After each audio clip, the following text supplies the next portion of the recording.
I've moved through this world with a mission, in silence and chaos. I've worn the uniform, carried the weight, and crossed borders most people only hear about when things go bad. Now, I move through these same streets with a new mission, to find the best damn coffee on earth and tell the stories no one else will. From the highlands of Colombia to the alley roasters of Tehran, from the back streets of Port-au-Prince to the hills of Vietnam, from the dust of Afghanistan to the shadows of somewhere I can't even name yet. This isn't a travel show. It's not a coffee review. It's an operation. My name is Jay Dorius, ex-Green Beret and founder of Dark Arts Coffee. And this is the Fill Guide. The place most won't go, the beans most don't know, and the dark truth brewed in every cup.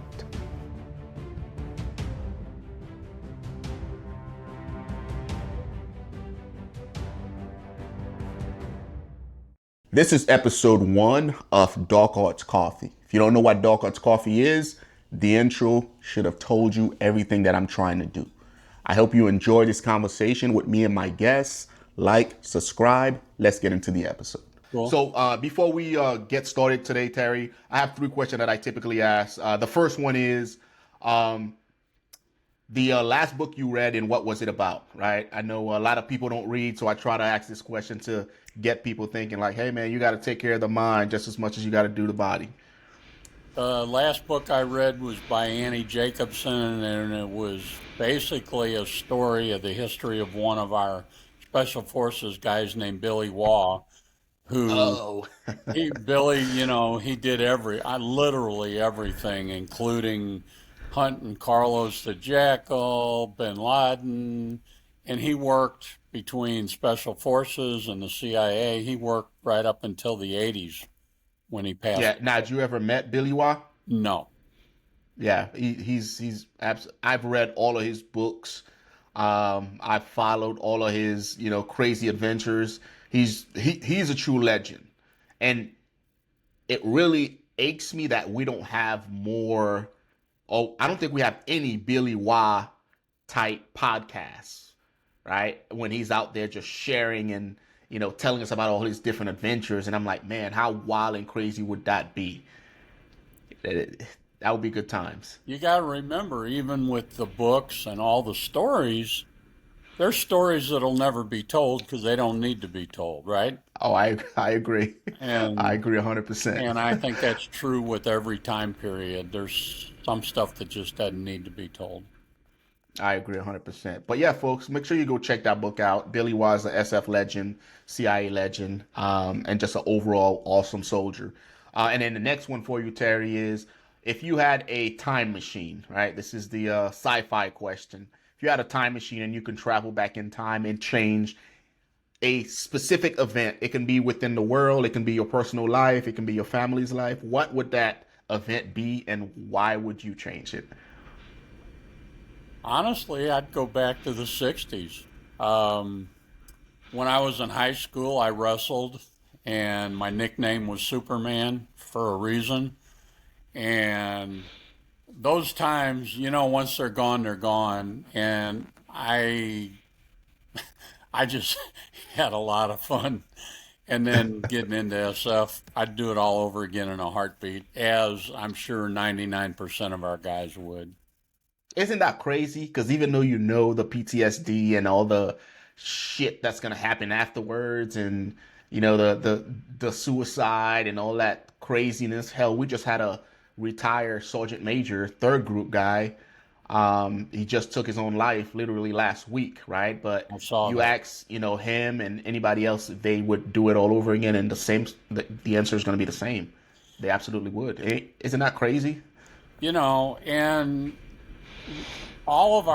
every one of us, our experiences in some ways are very similar or the same even, and in some ways they're different, but yet we did the same thing.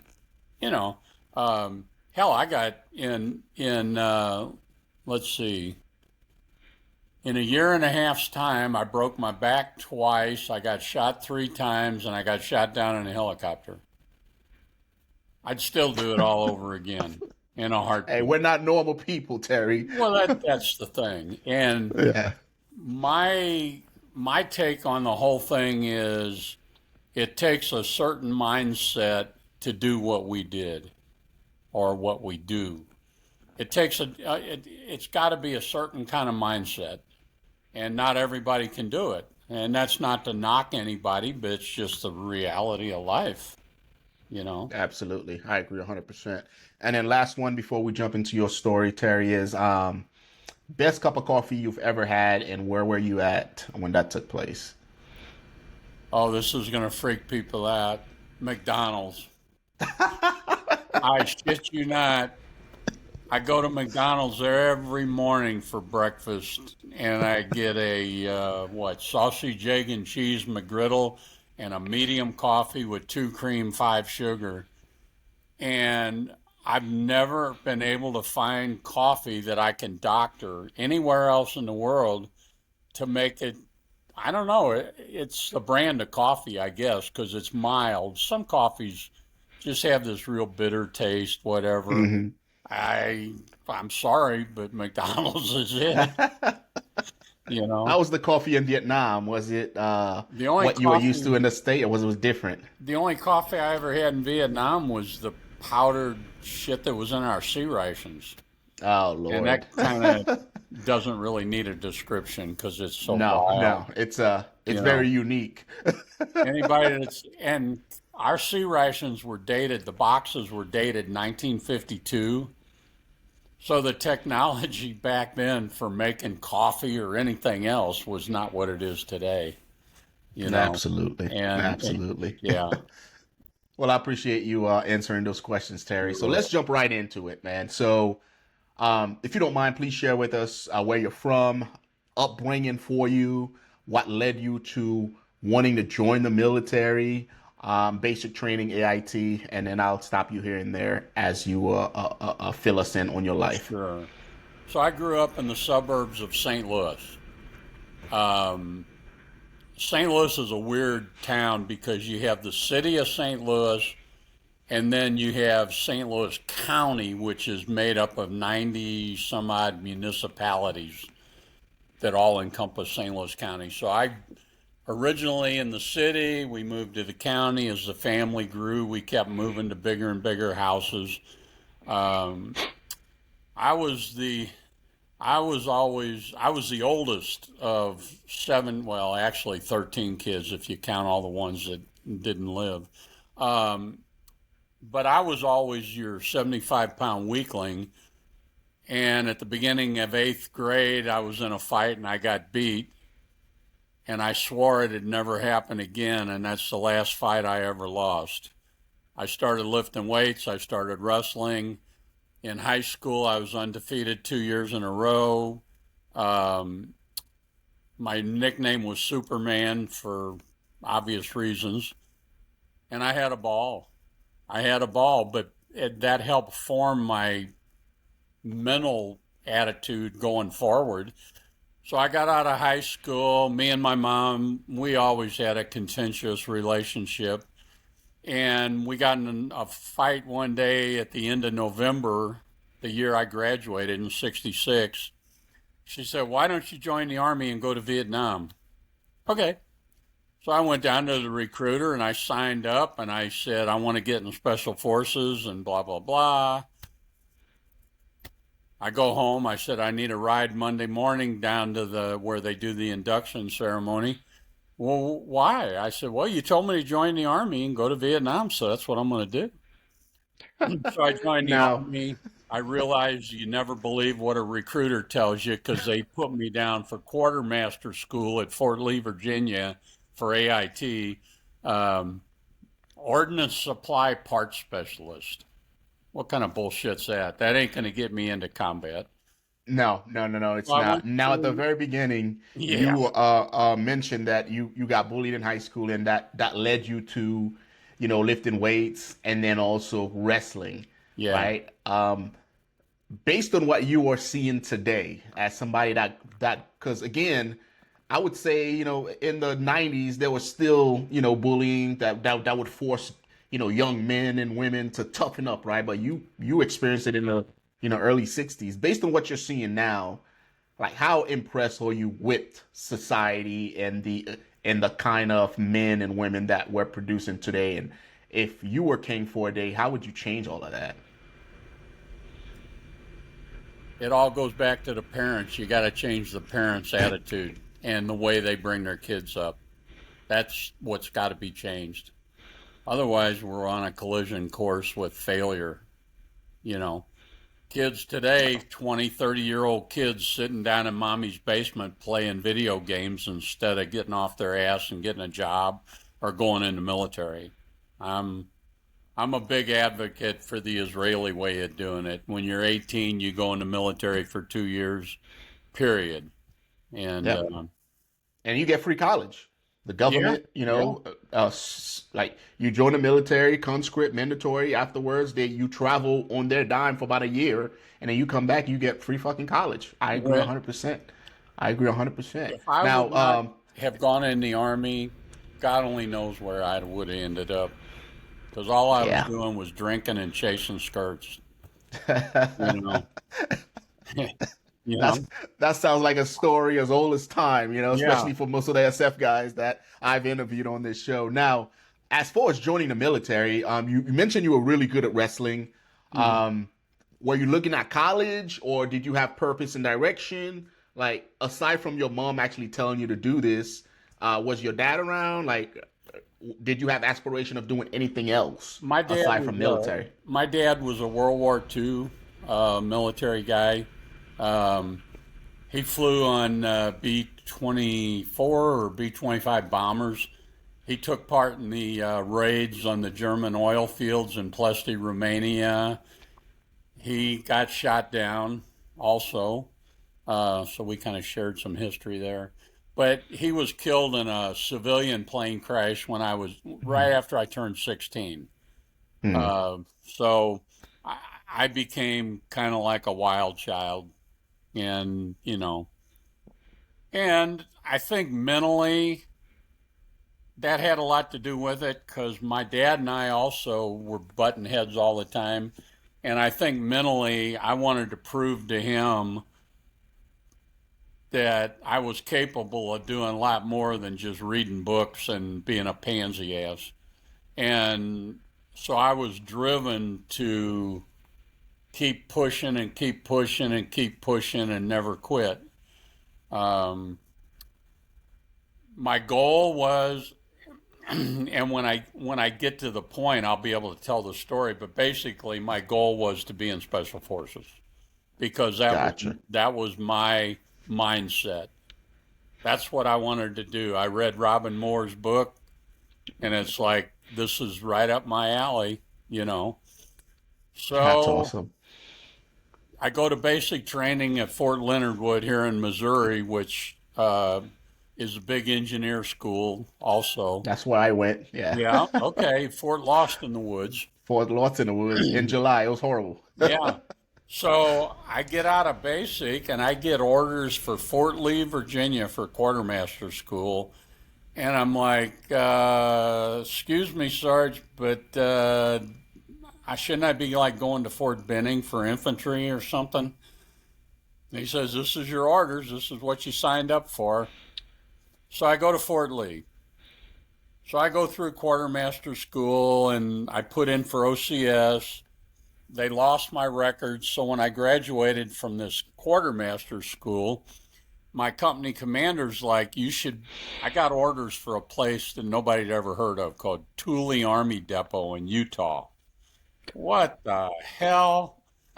So my company commander, he's like, somebody screwed up because you should be going to OCS. You got approved.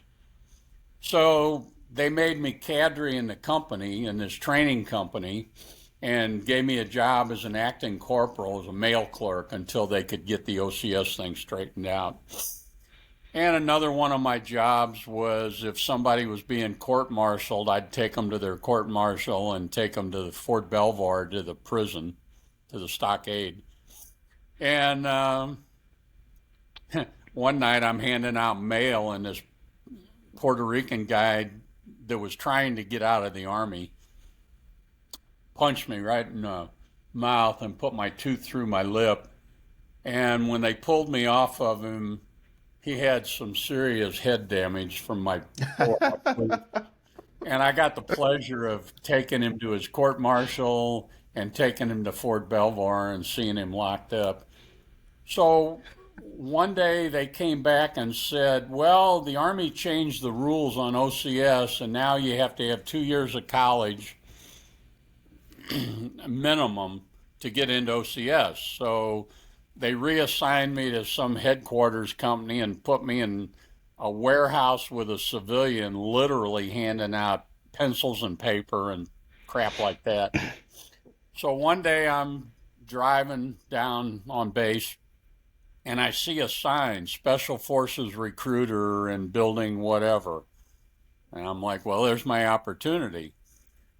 So the story, my cousin, who was 6 months younger than me, every time he came home on leave, he's wearing a green beret, and he was wearing, back in those days, it was a candy bar. You still wore a green beret. This segment is brought to you by the Green Beret Chronicles merch shop, right? We have new merch dropping every month. For the month of August, anything you buy will automatically get you entered to win the Green Beret Chronicle mystery prize box, right? You never know what's going to be in it, right? You might get some cool military looking things, right? Memorabilias, or you might get a box full of baby dicks. Who knows, right?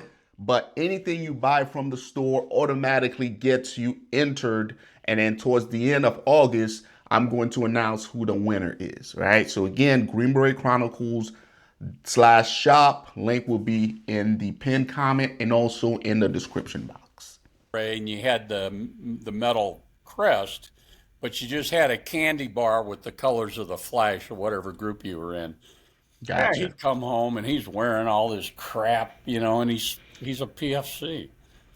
He did go to jump school. That's probably the only honest thing he ever did in his life. Oh, wow. So stolen valor was a thing back then too, huh? Yeah. So I go see the recruiter. Well, the recruiter was from the 3rd Herd. And I start laughing. And he's like, what's so funny? I said, well, my cousin says he's in Special Forces and it's the same thing. He says, what's your cousin's name? And I told him, and he busts out laughing and he says, that son of a bitch is our company clerk. Well, back then, from what I understand, you can wear the beret even if you're just in the company, right? Right. Today they wear what? Maroon beret? Maroon. With Maroon. The flash of the group. Correct. But back then you just wore the crest, the metal crest with a candy bar underneath it. Mm-hmm. So because there was no tab back then. Yeah, no, you're correct. So the gig is up. My cousin's a fake.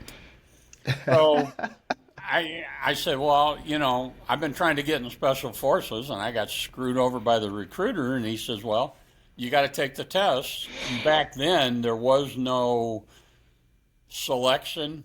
Is that what they call it today?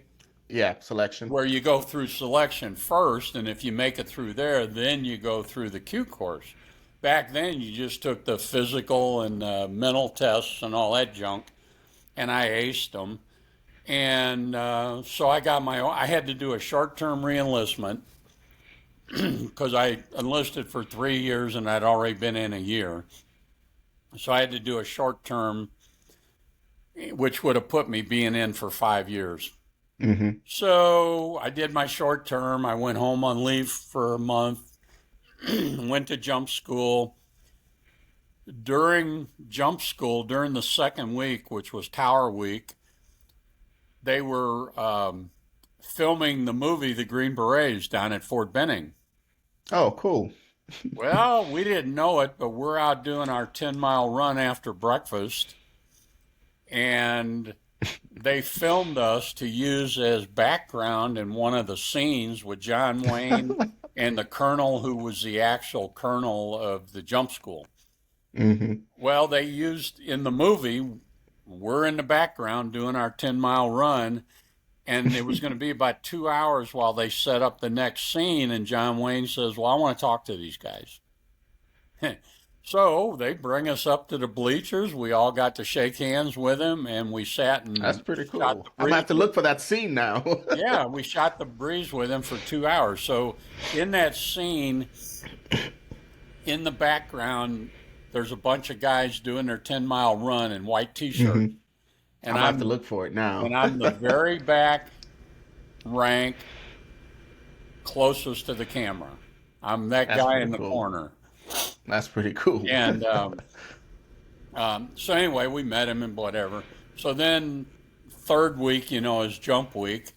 And on my last jump, they had a deal called they called it a thermal inversion. And about 50, 60 feet off the ground, all of a sudden, the bottom just dropped out of you and you dropped straight down. So I came down flat on my feet. My butt hit the ground. I heard some pops and I laid there for a minute. I managed to get up and pack my chute, and there was a doctor who was standing about 20 feet from me because they had doctors scattered around on the drop zone because of all the injuries. And he said, well, he says, if you're up on your feet, you're okay.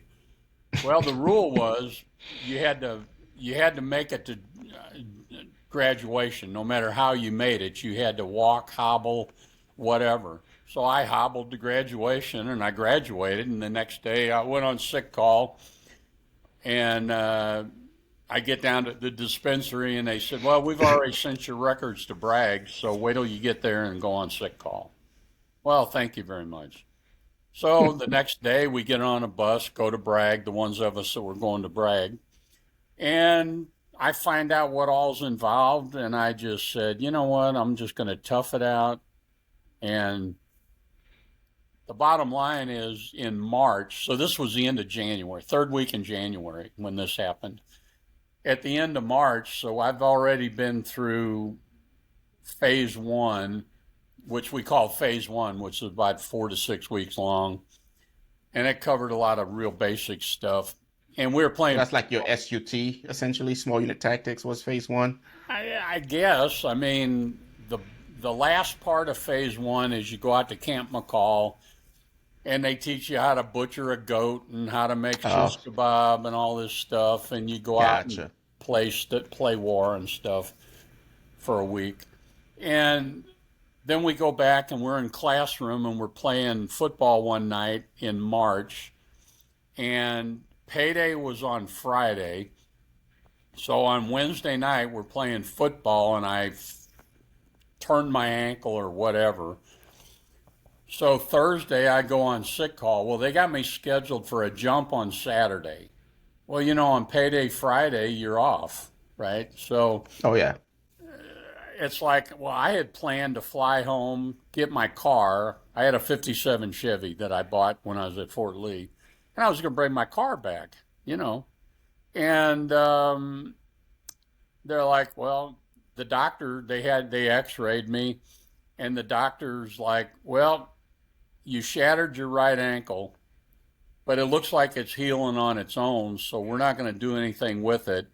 I said, Doc, I need to get out of this jump on Saturday so I can go home and get my car. And he said, I'll give you a note. So he gives me a note to get me out of jump. I go home, get my car. And I continue on jumping and doing training. And I was an 11B, 11C. So I had 16 weeks of light weapons, heavy weapons.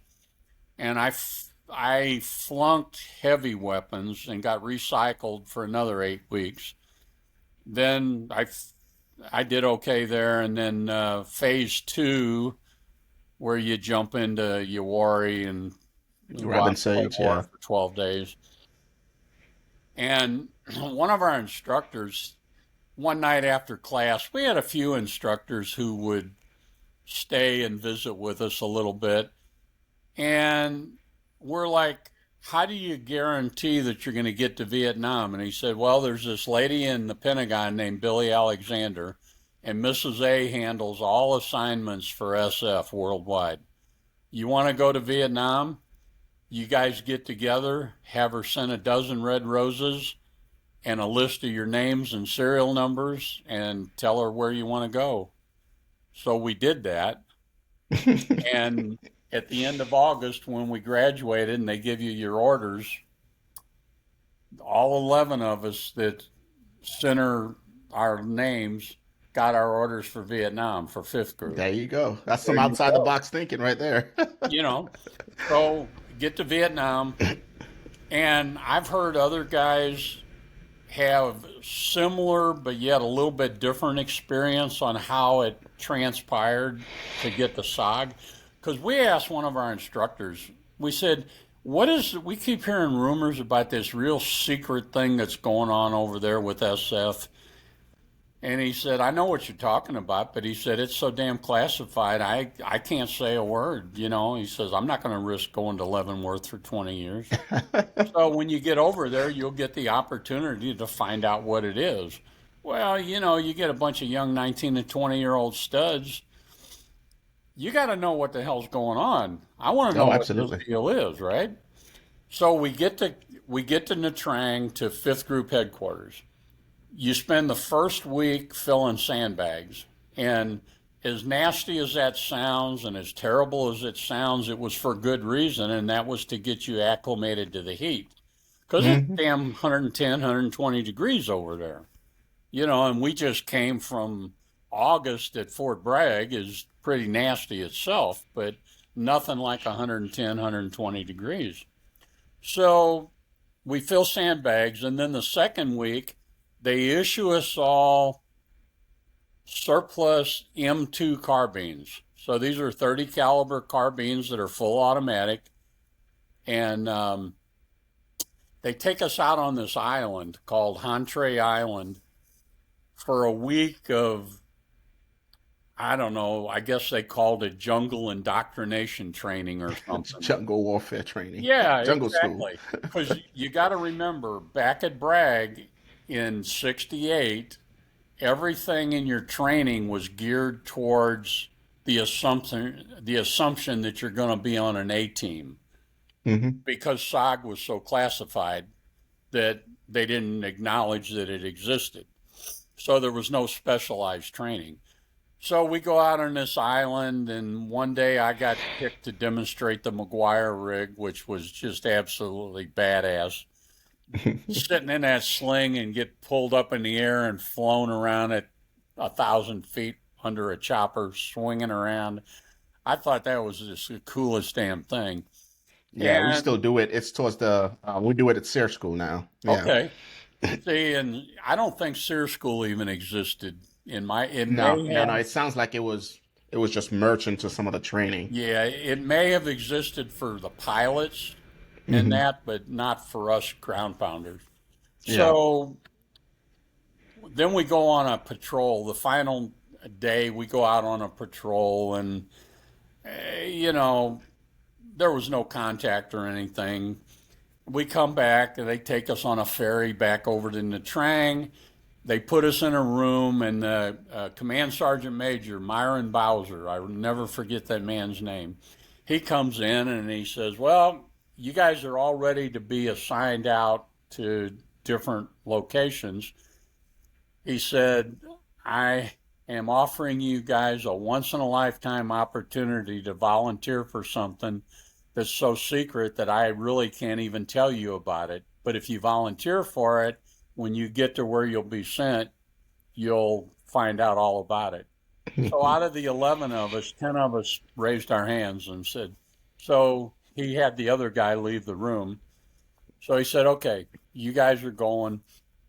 They give us orders.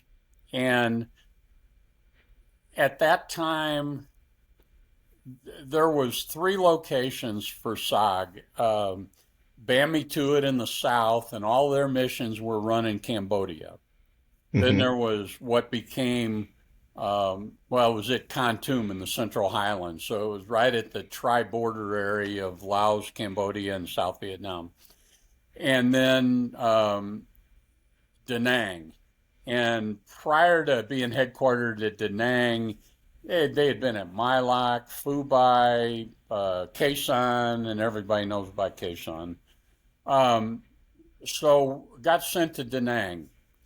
So I get up to Da Nang, and then they get a hold of me, and they said, well, the Red Cross got a hold. My brother was in the Marines, and he was an advisor to a company of South Korean Marines. Mm-hmm. And so they said he's been wounded and he's in a hospital down at Cam Ranh Bay, so you need to go see him. So I went down. SOG, we had our own uh, Air Force, you might call it. Yeah. These were the C-130s that were painted black and green with no markings, and they had the sky hook on the front of them. Mm-hmm. So you always knew those were ours. So I go to the Da Nang Air Base and I jump. This segment is brought to you by Dark Arts Coffee. With this company, guys, I travel to war-torn areas where operators have served, source, roast, and bring you the best cup of coffee from that area. And I captured the entire journey and I've placed it on the back of the coffee bag. When you buy a bag, all you have to do is scan this QR code and it will take you to all the media journaling my trip to that area. This particular brand is out of Medellin, Colombia. And when you go to Dark Arts Coffee Co for company.com, you'll get a chance to enjoy the journey just like I did. Let's get back to the segment. And they said, well, they'll take you to tell them where you're going and they'll take you to Cam Ranh Bay to the hospital. So I went down there and visited my brother for a couple of days, and he got to Vietnam a month before me, and he came home a month before me, and we took turns getting shot and wounded and whatever. I don't know. I think it was a family thing. Yeah. But So now, like, so I at this come back. point, So we oh, go in sorry this about that. we go in this room, and again, and there's something on the wall because there's a curtain over it. So the colonel comes in, and he's like, you guys have volunteered for this, and I'm going to give you, before I can tell you anything about it, you have to sign a non-disclosure agreement. But I'm going to give you one last opportunity to back out. And nobody backed out, so they give us the thing we got to sign, and it says that you'll never disclose any information for 20 years under threat of 20 years in Leavenworth. So we all sign it. So he pulls back the curtain, and it's a map of North Vietnam, Laos, Cambodia, and South Vietnam. And he says we have three camps, North, Central, and South. And depending on needs of each camp, you'll go to one of those camps. And then he proceeds to tell us how the mission is reconnaissance in those other countries, trying to determine what the North Vietnamese are doing in terms of bringing supplies down the Ho Chi Minh Trail, Yeah. stuff like that. So we all sign it and blah blah blah. So we get orders.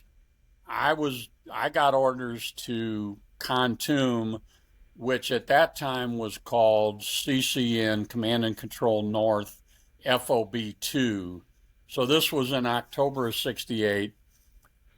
In December of 68, they changed the designations. And so Da Nang was CCN, Command and Control North. Khartoum was Command and Control Central. Bami Tuat was Command and Control South. But it was still, I mean, we changed names, but other than that, everything stayed the same. So I get to Khartoum, and I go to S1, and because they pick you up at the airport and bring you back to the camp.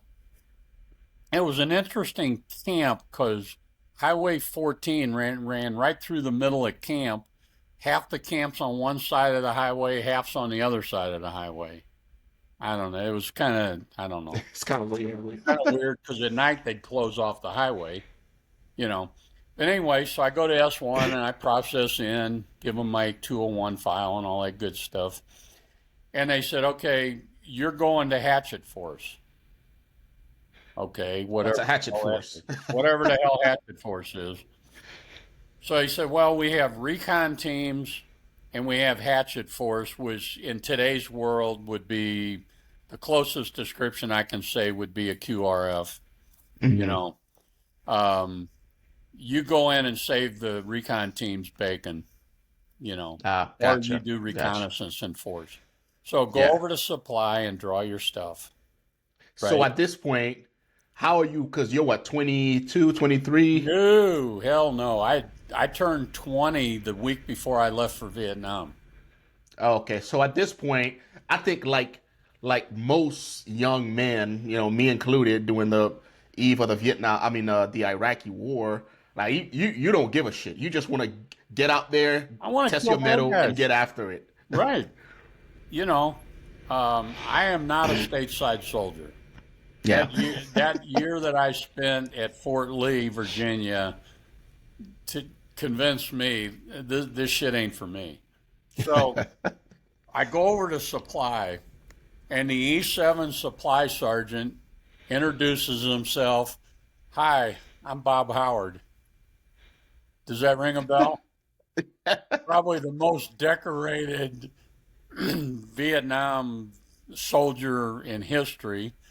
Two He's the DSV, supply guy. Medal of Honor, Medal of Honor. He, anyway, he's like, okay, you're going to Hatchet Force. I said, hell, I don't even know what Hatchet Force is. Say, well, didn't they tell you in S1? And I said, not really, a little bit. He said, well, you got recon teams, and Hatchet Force is a company sized element broken into three platoons, and you'll either go in to help out a recon team that's in danger of being overrun, or you'll go in to start some shit and we'll kill them all with airstrikes. In other words, you're cannon fodder, basically. Okay, fine. He says, what kind of weapon do you want to carry? And I said, what do you mean? Don't we all carry M16s? And he says, oh, hell no. He says, you can carry whatever you want. You want to carry a grease gun, a Swedish K, a Thompson, a Sten gun. Just tell me what you want, and it's yours. I said, well, I guess I'll stick with an M16 for now. So they give me an M16 and a 1911 for a pistol. You got to remember, back in the 60s, 1911 and Browning high powers were a couple of the very, very few semi automatic pistols out there. And one of the guys that I went over with, he immediately went to town and bought a shoulder holster for his 1911, and he was practicing quick draw. You know where this is going, because Oh yeah. most people carry the 1911 locked and cocked and locked, right? Hmm. Well, he goes to either draw it or reholster it, and it goes off, and the bullet goes in his hip and came out right below his knee, and he ended up losing his knee. So me, I'm scared of 1911s. I don't want nothing to do with that shit. So I just packed it away in my locker and left it. And um, they take me up to the yard. We had two camps at that time. You had the main camp, which was FOB2, and about 3 miles down the road, there was it was called the yard camp. It had been, in one day, it had been a SF A camp before they moved the A camp somewhere else. And so we had a company of Montagnards uh, broken into three platoons. Each platoon had three squads, and you had a squad leader for each of the three squads. You had a platoon leader, which is usually like an E7, and I was a Spec 4 at that time. And then you had your company commander and XO and first sergeant. So altogether, at full strength, there was 105 men in this company. So everybody was just as nice as could be. They get me settled in, get me in my room, unpack my stuff, and get settled in. And then I meet with the uh, company commander and first sergeant, and they start telling me, we're going to be going on a big mission in a couple of weeks, so we got to get you brought up to speed. So we spent every day, almost every waking hour, training with my squad. I was a squad leader, so my squad, and mostly our training was weapons drills and immediate action drills. Um, Now, if you were on a recon team, your training would have included that, but it would have been much more extensive. Hmm. But it kind of goes back to I can't think of a right term to use, so I'll just say strength in numbers. A Yeah. recon, Now, you got nine now, guys. now at this point, is SF being a Green Beret everything you imagine it to be, or are you just taking it all in and you're still kind of blurry as far as like what is this Green Beret business? Well, I'm taking it in because I'm at a camp that used to be an SFA camp. So Hmm. there's a similarity there, but I'm also aware that I'm doing something. I volunteered for something so secret that most SF guys don't know what I'm doing. And we've got access to James Bond type weapons and equipment and all this stuff. So I'm like, wow, I'm kind of in awe. So That's we awesome. start training really hard, and then the day comes. I've only been there 2 weeks, right? The day comes and word comes down. We're going on a SLAM mission. Well, what's a SLAM mission? Well, those letters SLAM stands for search, locate, annihilate, and monitor. Monitor being keep an eye on what's going on the Ho Chi Minh Trail. Annihilate speaks for itself.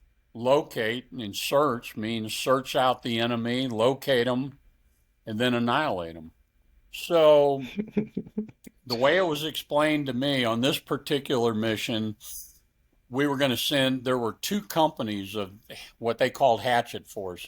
Some places call them exploitation forces, which the word exploitation kind of speaks for itself. Where I was at, it was called hatchet force. Anyway, so we're going to send both companies in because we're going into an AO called Hotel 9, which was known to be the regimental base camp of the 66th NVA Regiment. A regiment being 1,000 men, right? Oh wow. Yeah, so they're sending 200 of us into an area that's inhabited by 1,000 men, not to mention others that could be brought in. So we go in, and one day, I don't know, this is about the third day in, I guess. I'm up in the point element with our company commander, the XO, and my interpreter and three Montagnards who were in the very point element. So we go down this mountain, and you got to remember we didn't have GPSs, right? You know how to read a map. Oh yeah. Our maps were made based on photographs taken by the French in 1952, aerial photographs. Hmm. Well, when you're looking straight down at triple canopy jungle, what may look like this big ass mountain could, and in this case actually was, three mountains straight up and straight down, straight up and straight Hmm. down. So we go down the second one, and according to the map, when we get up on top, we should be able to look out, and there should be a big open area down the other side. Keeping in mind that the Ho Chi Minh Trail was running right along the base of that third mountain. And we knew that. We wanted to get across that open area and up on the high ground that afternoon, before nightfall. You always want to be on the high ground. Oh yeah, absolutely. So we couldn't see anything because of the triple canopy jungle. So I said, well, why don't I unbuckle my pistol belt, take my gear off, and I'll climb this tree and see if I can see out over the trees. In triple canopy jungle, these trees are 100, 150 feet tall. Just as I unsnapped my pistol belt, all hell broke loose. The 3 yards that were in the very front were killed immediately. Mm. We're all pinned down. My rucksack is stitched with bullets right above my head. I'm laying flat. Yeah. And the flash hider on my rifle took a round, so I couldn't even use my rifle. My first time in combat, okay, what do I do next? And just instinctively, I crawled over to the top of the hill we had just come up, and they had gotten hit with a couple of grenades. And I got an M79 and a bandolier of M79 rounds from one of the Montagnards. And I crawled back up, and of course, all the shooting is still going on. And I thought, okay, I'm going to kill these some bitches. So I took that M79, and it has to go, the HE rounds had to go 15 yards before they armed. So I thought, okay, these guys are 30, 40 feet out in front of us. So I'm going to angle the barrel of that thing just ever so slightly, like a mortar, you know. Yeah. And I'm going to fire that up and I'm going to kill all them some bitches. So I did. And I killed all them some bitches. That's awesome. Yeah. and so once everything's over with and we got a lot of wounded in that, they couldn't get us out. And what had happened is we had walked up on a major trail on this ridge top, the spine of this ridge top. Well, I forgot to mention when we came up that mountain, there were steps cut into the side of the mountain. Oh, so So they've been what does using that that tell you? mountain. What does that tell you? That Yeah, they were means using that mountain. they were using this mountain heavily. Well, Yeah. what happened? We stumbled onto the regimental base camp. They knew Oh it was shit. somewhere there, but they didn't know And you exactly. guys found it. Well, we found it. So we spent the night. They weren't going to get us out. There were some other teams in trouble and whatever, and we had plenty of guys. So they said, "Well, we'll get you out in the morning." So the next morning was my first experience because I was a weapons guy. I wasn't an engineer. I got to blow shit up. We Oh, had you can't. That's we always a good time. we had to blow trees, to make an LZ. Hmm. A chopper actually brought us in a chainsaw and gas and whatever, but we had to blow a bunch of bigger trees and stuff and some of the bamboo. So I got to learn how to use C4 and det cord. Oh man, I thought That's I was in awesome. hog heaven. But I got introduced that night. I got introduced to Green Hornets, which for people that don't know, those are amphetamines. Stay awake pills is what we used them for, you know. And all, This segment is brought to you by the Green Beret Chronicles merch shop, right? We have new merch dropping every month. For the month of August, anything you buy will automatically get you entered to win the Green Beret Chronicle mystery prize box, right? You never know what's going to be in it, right? You might get some cool military looking things, right? Memorabilias, or you might get a box full of baby dicks. Who knows, right?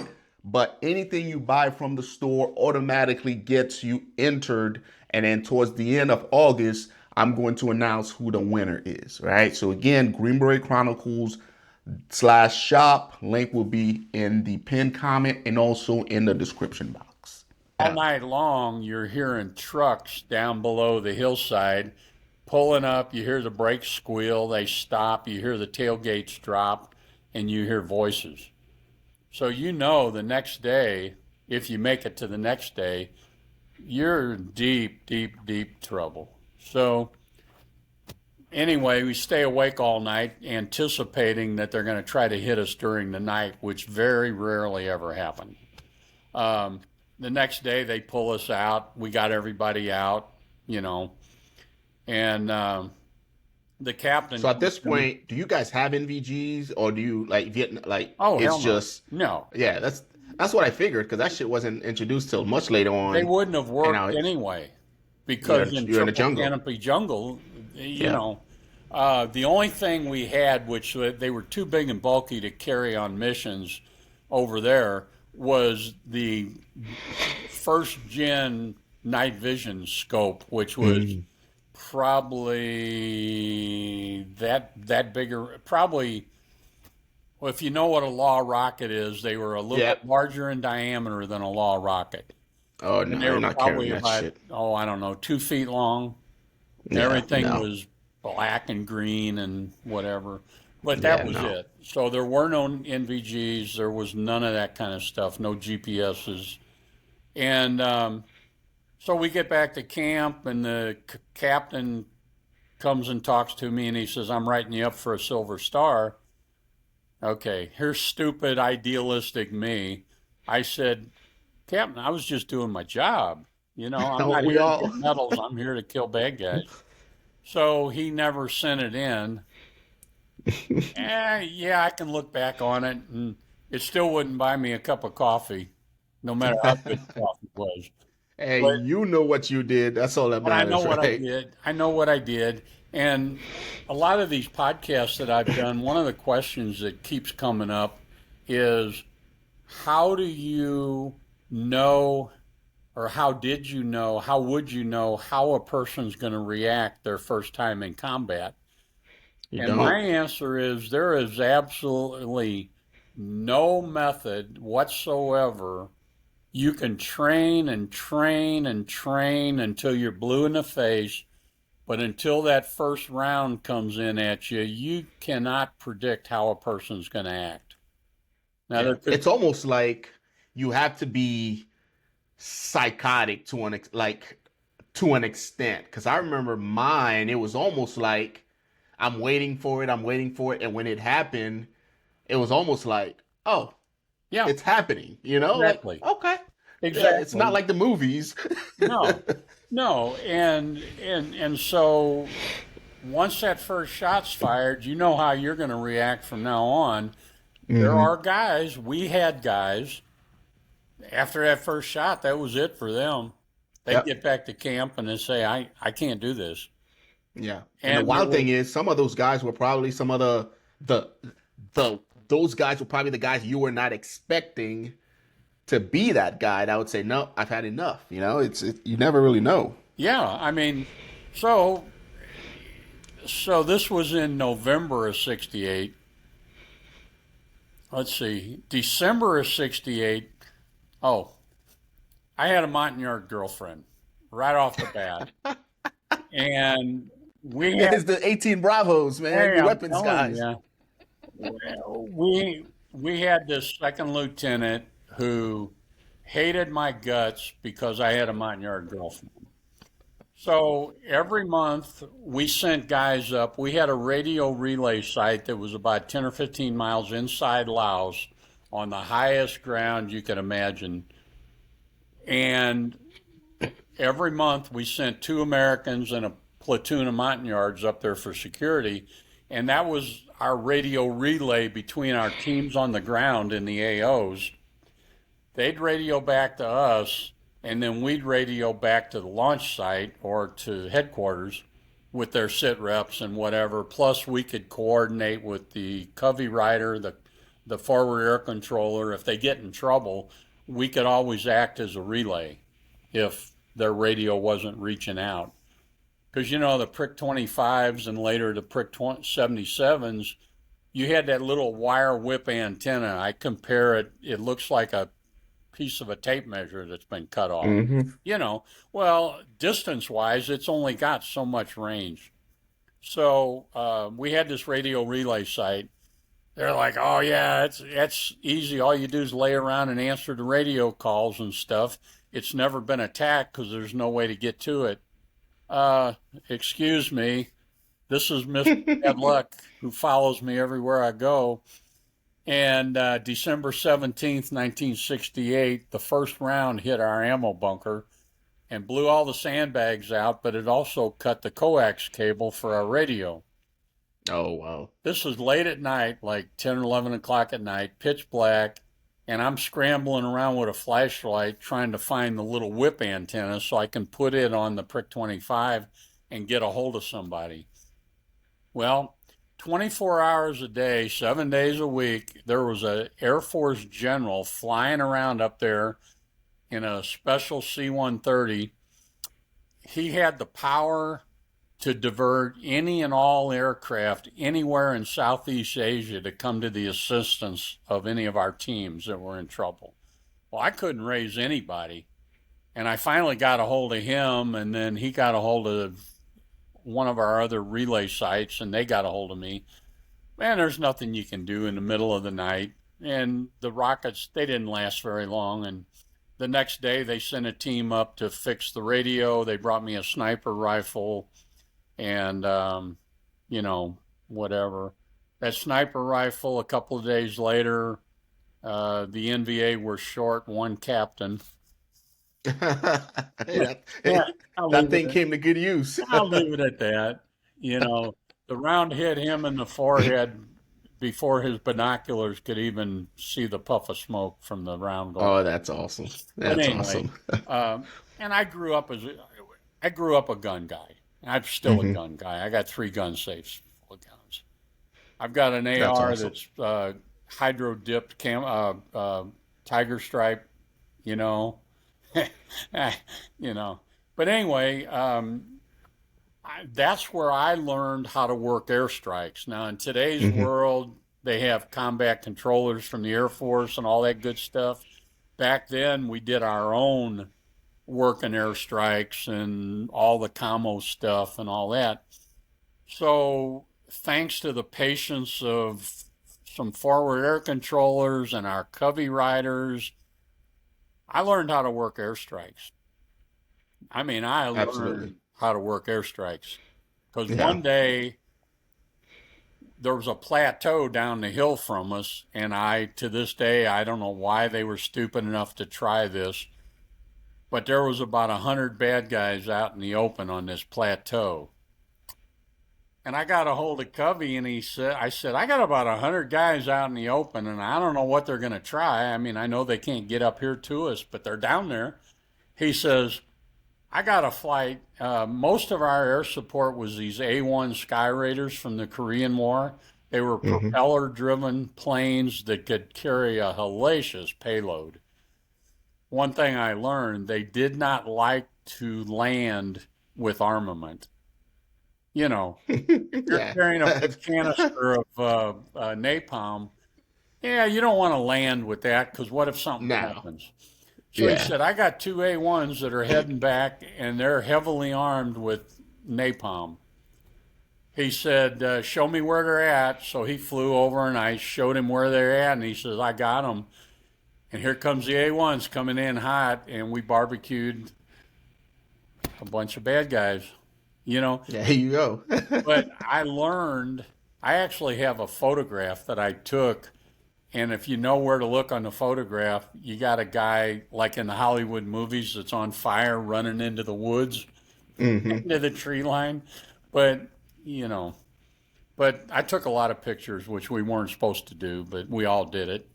Oh yeah. Oh Or yeah. most of us did it anyway. Some Yeah. guys, well, I never took pictures. I believed what they told me. Liars. You know, well, whatever. Liars.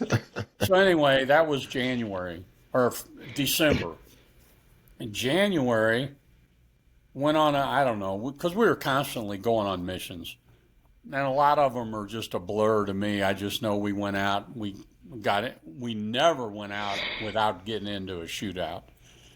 As time went on, they figured out that there was a mole down in Saigon, a North Vietnamese mole who was providing every mission we went on, he would provide coordinates to the Russians who would provide them back to the North Vietnamese. And when the choppers land, they'd be waiting on you, you know. Hmm. And they never discovered who he was until after the war, and they found him in a picture with other North Vietnamese generals and stuff. Anyway, so January comes and goes. February, we went we went back into Hotel 9 again. And, you know, of course, we lasted 2 days and we get all shot up and worked a lot of airstrikes. Well, coming out, there's a bunch of bad guys running around down there on the ground, and all of a sudden there's all these black puffs of smoke, and the door gunner leans over to me and says, anti-aircraft fire, flak. Okay, that's what all them. So that was either 37 or 57 millimeter anti-aircraft fire shooting at flak. Okay. All of a sudden, you hear the klaxon horn on a Huey. If they lose power, this horn goes off, and it's like a, beep, beep, beep. Mm-hmm. Door gunner leans over, has his hands on his face because he's bleeding like a stuck sieve from that flak. Keep in mind the Hueys, as opposed to a Blackhawk today. In the Hueys, you're sitting there on that hard aluminum floor with your legs hanging over the side, and you can shoot and do whatever, throw grenades, whatever. Okay, what is auto rotation? I ain't got a damn clue, but we go into auto rotation, which is a big spiral, right? And Mm-hmm. what they told me later was the Hueys were designed that if they lost the engine, which is what happened to us, they'd go into auto rotation automatically. And so they go into this big spiral. Well, you're going around to our left, and I'm sitting on the right side, legs hanging out, and I'm like, am I going to fall out of this sucker or what? But the spiral, you just keep going around until you finally hit the ground. Well, when you hit the ground, you're in forward motion, and those skids have no shock absorbers on them on a Huey. There ain't no shock absorber. So when that's So what are you thinking as you're going down? yeah, Are you like, oh, I'm gonna fucking die, or exactly. like, what's going through your mind? And all I know is we've been shot down and we're going in. So I didn't know anything about auto rotation or any of that crap. But when we hit and it slams in, think about that impact. Your hips and your back are taking all that impact with no cushion whatsoever. Well, as we find out later, I broke my back. But I'm only 20 years old, man. I'm Superman, right? That's what they told me in high school. So I didn't even know I broke my back. So we get out. They tell me to plant all my C4 because we all carried a couple of 1-pound blocks of C4 for doing neat stuff. And they said plant it all on the dash of the chopper. Everybody got out. Nobody was injured that we knew of. And we got picked up by the chase ship. We always had a chopper with a medic on it following us if necessary, and they could pull you out if necessary. So we got on the chase ship. We got out of there, and we got to watch the Cobra gunships blow up that chopper. And I'm like, God, what a waste. Man, that's wild that you guys went down and nobody got hurt. That's only because it took out the engine. It didn't blow up the chopper. It could have just as easily blown the chopper to pieces, but luckily one of those flak rounds hit the transmission, I guess, or the engine. And anyway, auto rotation took care of the auto rest. rotation, here we go. So February comes around, I get shot down. So now March rolls around, and I've been out again since then. And okay, we're going on a mission. So they said a recon team had found what appeared to be a truck stop or something, and it was too much for the recon team to take out. So this is where the term exploitation force would come from. Okay, we're going to send you guys in. You're going to take out this truck stop. So the build-up to the story is the key date is March 26th. Well, when I was in high school, I was going with this girl, and she happened to be Jewish. And when her parents found out that I wasn't Jewish, they forced her to break up with me. And we were talking about getting married after graduation. I mean, that's how much we were in love, or we thought. Well, March 26th of 1966 was the day she broke up with me. So they put us in on March 25th. So we spend that night up on the hilltop, and all night long, the road's right down below us. When I say road, we're talking a dirt road that's wide enough for a deuce and a half, right? Because that's what they're bringing their supplies through with, is mostly deuce and a halves. All night long, you're hearing trucks, you're hearing squealing brakes and blah, blah, blah, and all this stuff. So we know the next morning And we knew this truck stop's right down below us on the hill. They didn't know we were there, which is amazing. So the next morning, we come down off the hill, and immediately when we hit the road, all hell breaks loose. So most of the shooting, my squad, we were on the far left. If you were on a straight line, the whole company's on a line. We were on the far left. So I said, okay, let's make a wheeling motion around to our right and just in a straight line wheel around, and we'll come in behind these suckers and take them out. Well, we no sooner get 2 steps off the road, and this guy pops up about 30 feet in front of me with an SKS, and he raises it up towards me, and I rolled like in Hollywood, and I come up on one knee, and we both fired at the same instant. However, not only did we both fire, but we heard a loud explosion and something hit my ankle. Well, back then they later discovered that the powder they were using in the M16s was not the correct powder.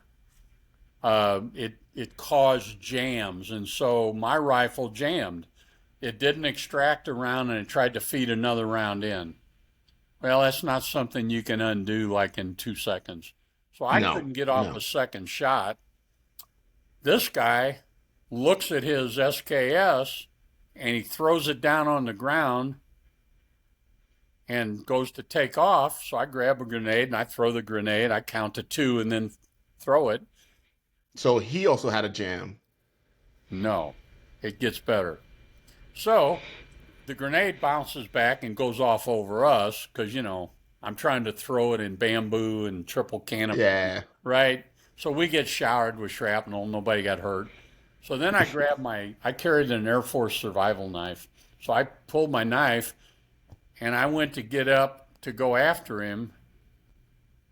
And my leg went out from under me. And my left ankle is just killing me. Then there's shooting over to the right and all that. Yeah, I sit there and there's no shooting where I'm at.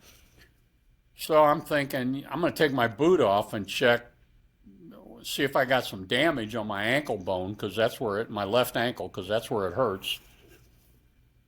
I take my boot off.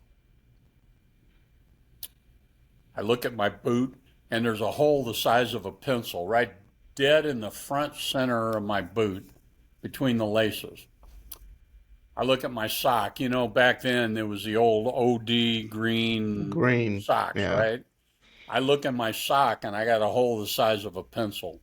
I pull the sock down. I got a hole in my ankle the size of a pencil, but there's no blood, nothing. And I look over at my ankle bone and I see the outline of a bullet, but it's facing back out the way it came in. I said, shit, I've been shot. So I call, say, I've been shot, waiting on the medic. I probably sat there 10 minutes building up the nerve. All of the Americans, we carried 3 of these little morphine syrettes in our right chest pocket. That way everybody, you always knew where you could get them. If a guy is injured, you don't want to use yours, you want to use his first anyway. And I probably sat there 10 minutes because I hated needles. Because before we left for Nam in our phase 2 training, we had to learn how to do IVs. I hate needles. To this day, I hate needles. I've had 41 major surgeries, and I still hate needles. So anyway, I shot up with the morphine. Well, I carried a little, at that time, I guess it was, what did I carry? A Pen EE camera, which the Army also gave us for taking on missions, for taking pictures. But I had my own. I bribed the guy at the PX, and I was able to get one. But so once the morphine kicked in, I'm up, and I get up, and I go over and pick up this SKS that this guy had thrown down. Well, picture, the guy's holding it like this. My bullet hit the bolt of the SKS, and that's why he couldn't fire a second round. Oh. I must have been Lucky. living right You or lu- something, you know. Hey, God was looking out for I'm you. I telling don't know you. if you're religious, I'm but telling you. So then one of our other, this lieutenant that hated my guts because I had the Montagnard girlfriend, hmm he then became KIA, and that's as far as I'll go with that. yeah. Um, so they medevaced us. They took us back to our launch site at Dak To, and the reason we launched out of Dak To, which was 20 minutes maybe from our camp, the FOB, Dak To sat almost on the border, and so they could fuel the choppers, and then the choppers would have enough fuel to get us to where we were going to go and to get back without running out of fuel. Plus, they'd have some time to hang around just in case. So they take me back to Dak To. They take his body to the 4th Infantry Division's morgue, and they said, "Well, you're not hurt that bad, so we'll give you another shot of morphine, and at 5 o'clock when we go back to the FOB, we'll take you back." Blah blah blah, you know. So 5 o'clock comes, we go back to the FOB. They bring the 3/4 ton ambulance truck out to the chopper, put me in there, bring me into the dispensary, and I don't know, I think he was an E8.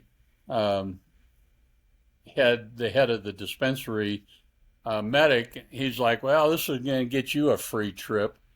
I said, "What do you mean?" He says, "Well, I can't take the bullet out here." He says, "If I was to take the bullet out here, which I could do, because yours, it's not a lot of damage. The problem is once we cut you, the heat causes bacteria to grow so fast that Mm. when we sew you up, what if it got infected? You know, you can end up losing your leg or something. So we're going to send you back to camp. You pack a bag, and we'll have a chopper pick you up in the morning and take you down to Pleiku, which was like 23 kilometers south of us, to the 71st Evacuation Hospital." So I go back to camp. You know, I got my camera.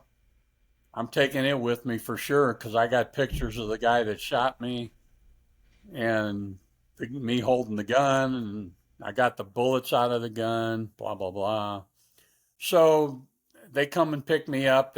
And the following week, I was supposed to be going to Japan on R&R. My best friend, one of my best friends from high school, was in communications, was all I knew, and he was in Japan. So we were going to spend 10 days partying and doing whatever we do.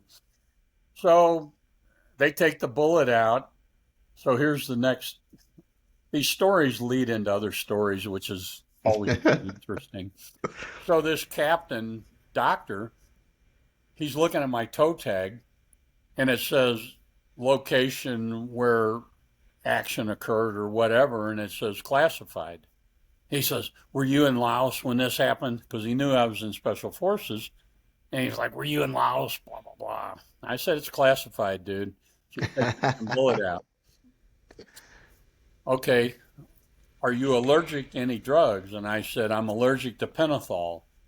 I said, "How do you know?" I said, "When I was 8 years old and I had appendicitis, they used pentothal, and I kicked a nurse so hard, she had to have surgery."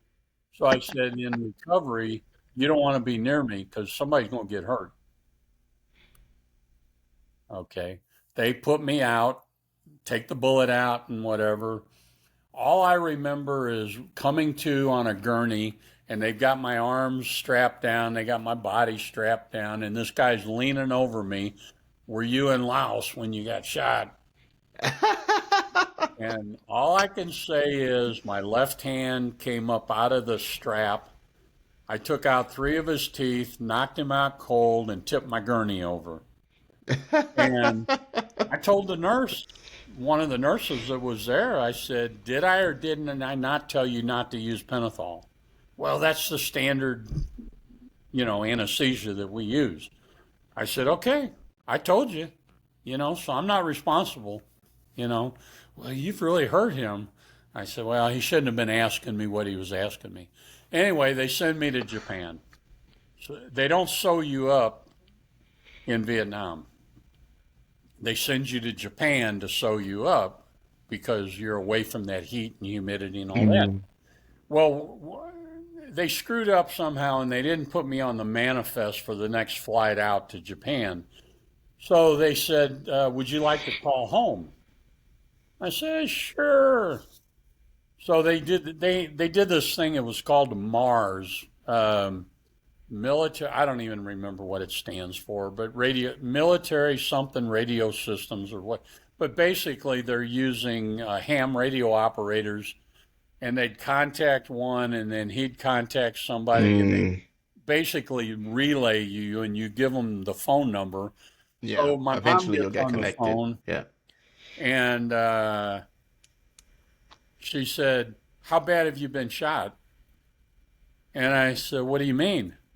And they interrupt and they said, "You're not allowed to discuss that." She said, "Well, I already know you got shot in the left leg." She said, "I had a dream. You got shot on March 26th. I had a dream the night before."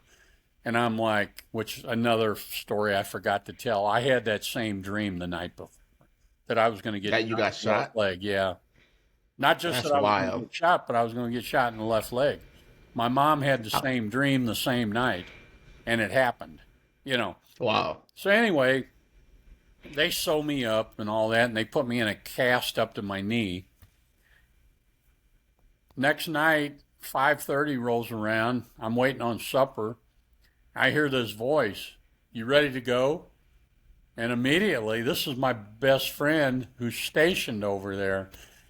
And I said, "How did you know I was here?" And he's like, "Wait till we get out of here and we'll talk." So he says, "The car's outside." He's got a car. He's got a girlfriend. Girlfriend's got girlfriends, that kind of thing. So I'm ready to go. So we get outside and I say, "Okay, how did you know I was here?" And he says, "I work in a top secret communications unit that relays messages from headquarters in Saigon back to the White House every day, kind of like sit reps."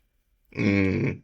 He said it came across that one American had been shot and one had been wounded on this classified mission, and it gave your name and it said what hospital you were at.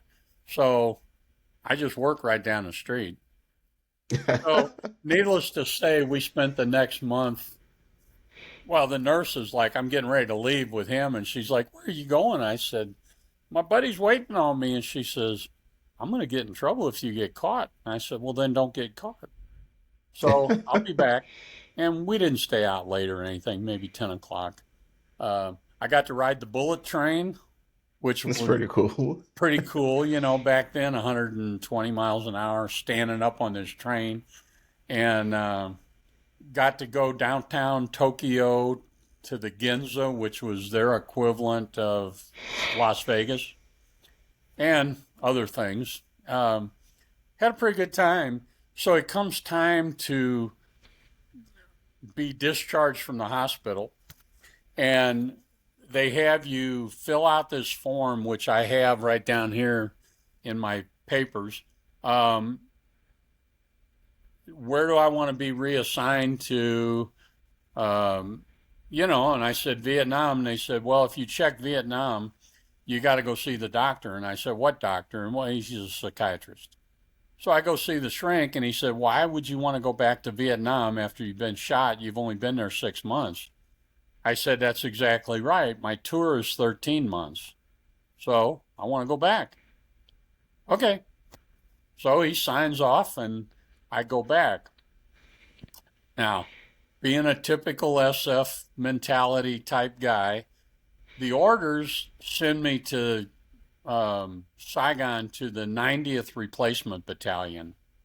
Well, you know what's going to happen there.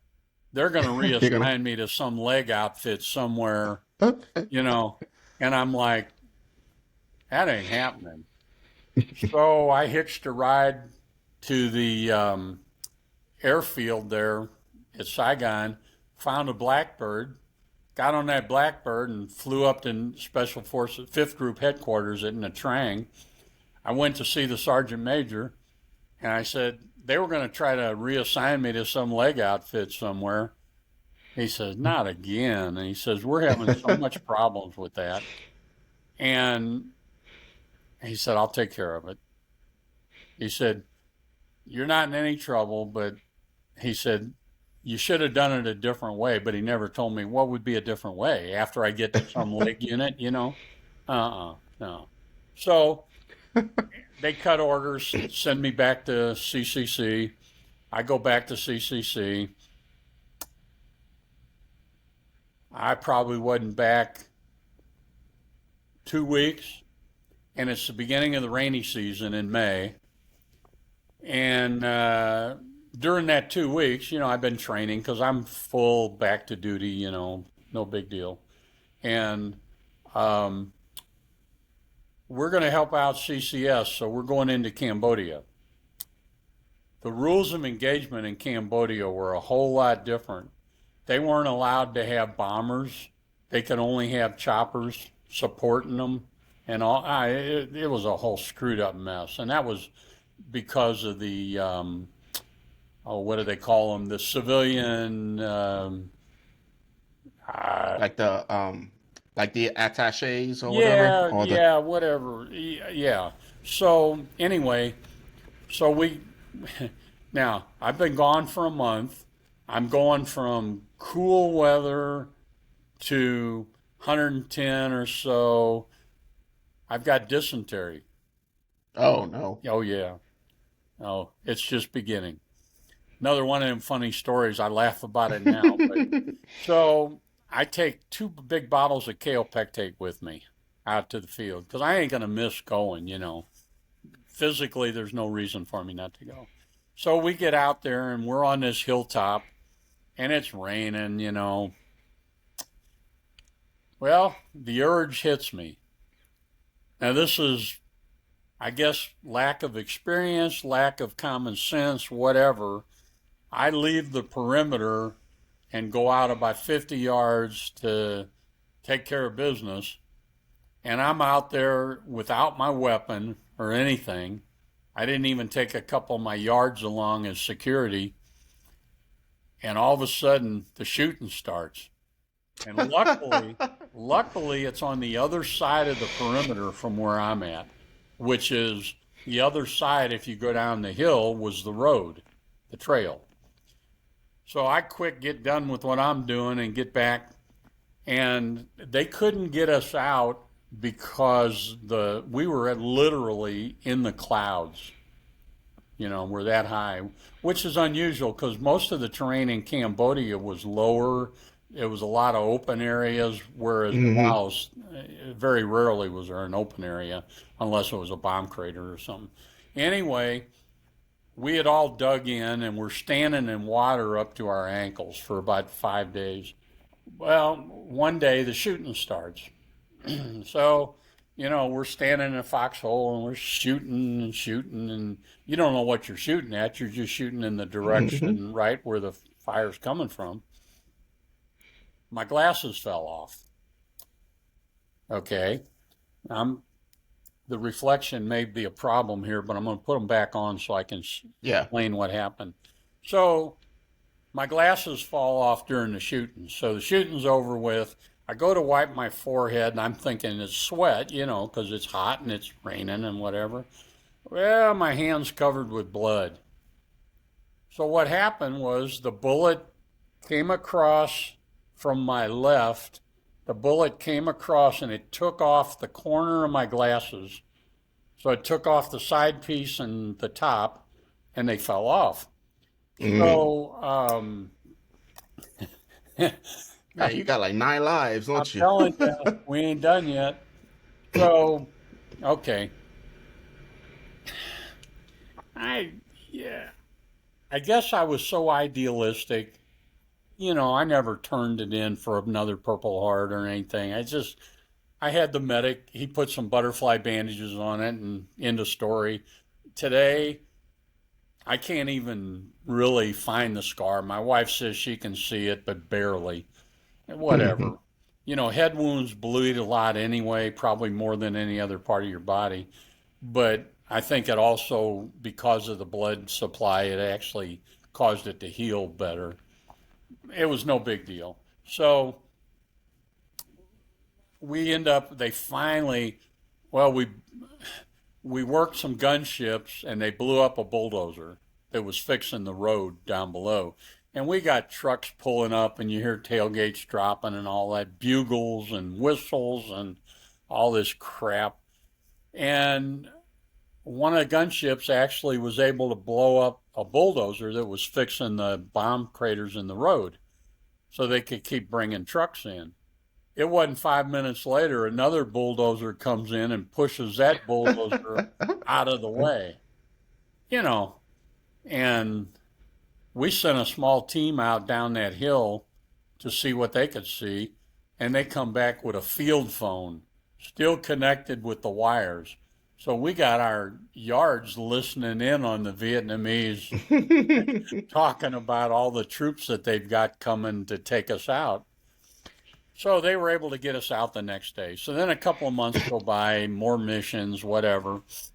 And then September rolls around, and I took a bullet in my side. Again, it was a flesh wound. I didn't turn it in. The medic just put some sulfa on it to stop the bleeding and put a bandage on it, and it healed. So at this point, do you have any Purple Hearts? Yeah, I got Officially? the one, because the one that they sent me to Japan, of course. Oh, the one that's shot in the leg. Yeah, I mean, so I got one for that, but I just honestly, I wasn't there to collect medals. So No, I didn't once you really, get shot once, that's you that's got your Purple enough. Heart. But look at all Yeah. the stories it's given me, you know? Yeah, So absolutely. time goes on. Um, End of October, I come home. Just like 90% of our guys, I signed up for another tour, extended tour. So a tour was 13 months. If you extended in 6 month increments. So you extend for another 6 months, you get to go wherever in the world you want on the Army for 30 days. So you got 30 days leave. A lot of guys would go to Hawaii and meet their wives, or they'd go to Bangkok or Australia or wherever. I went home.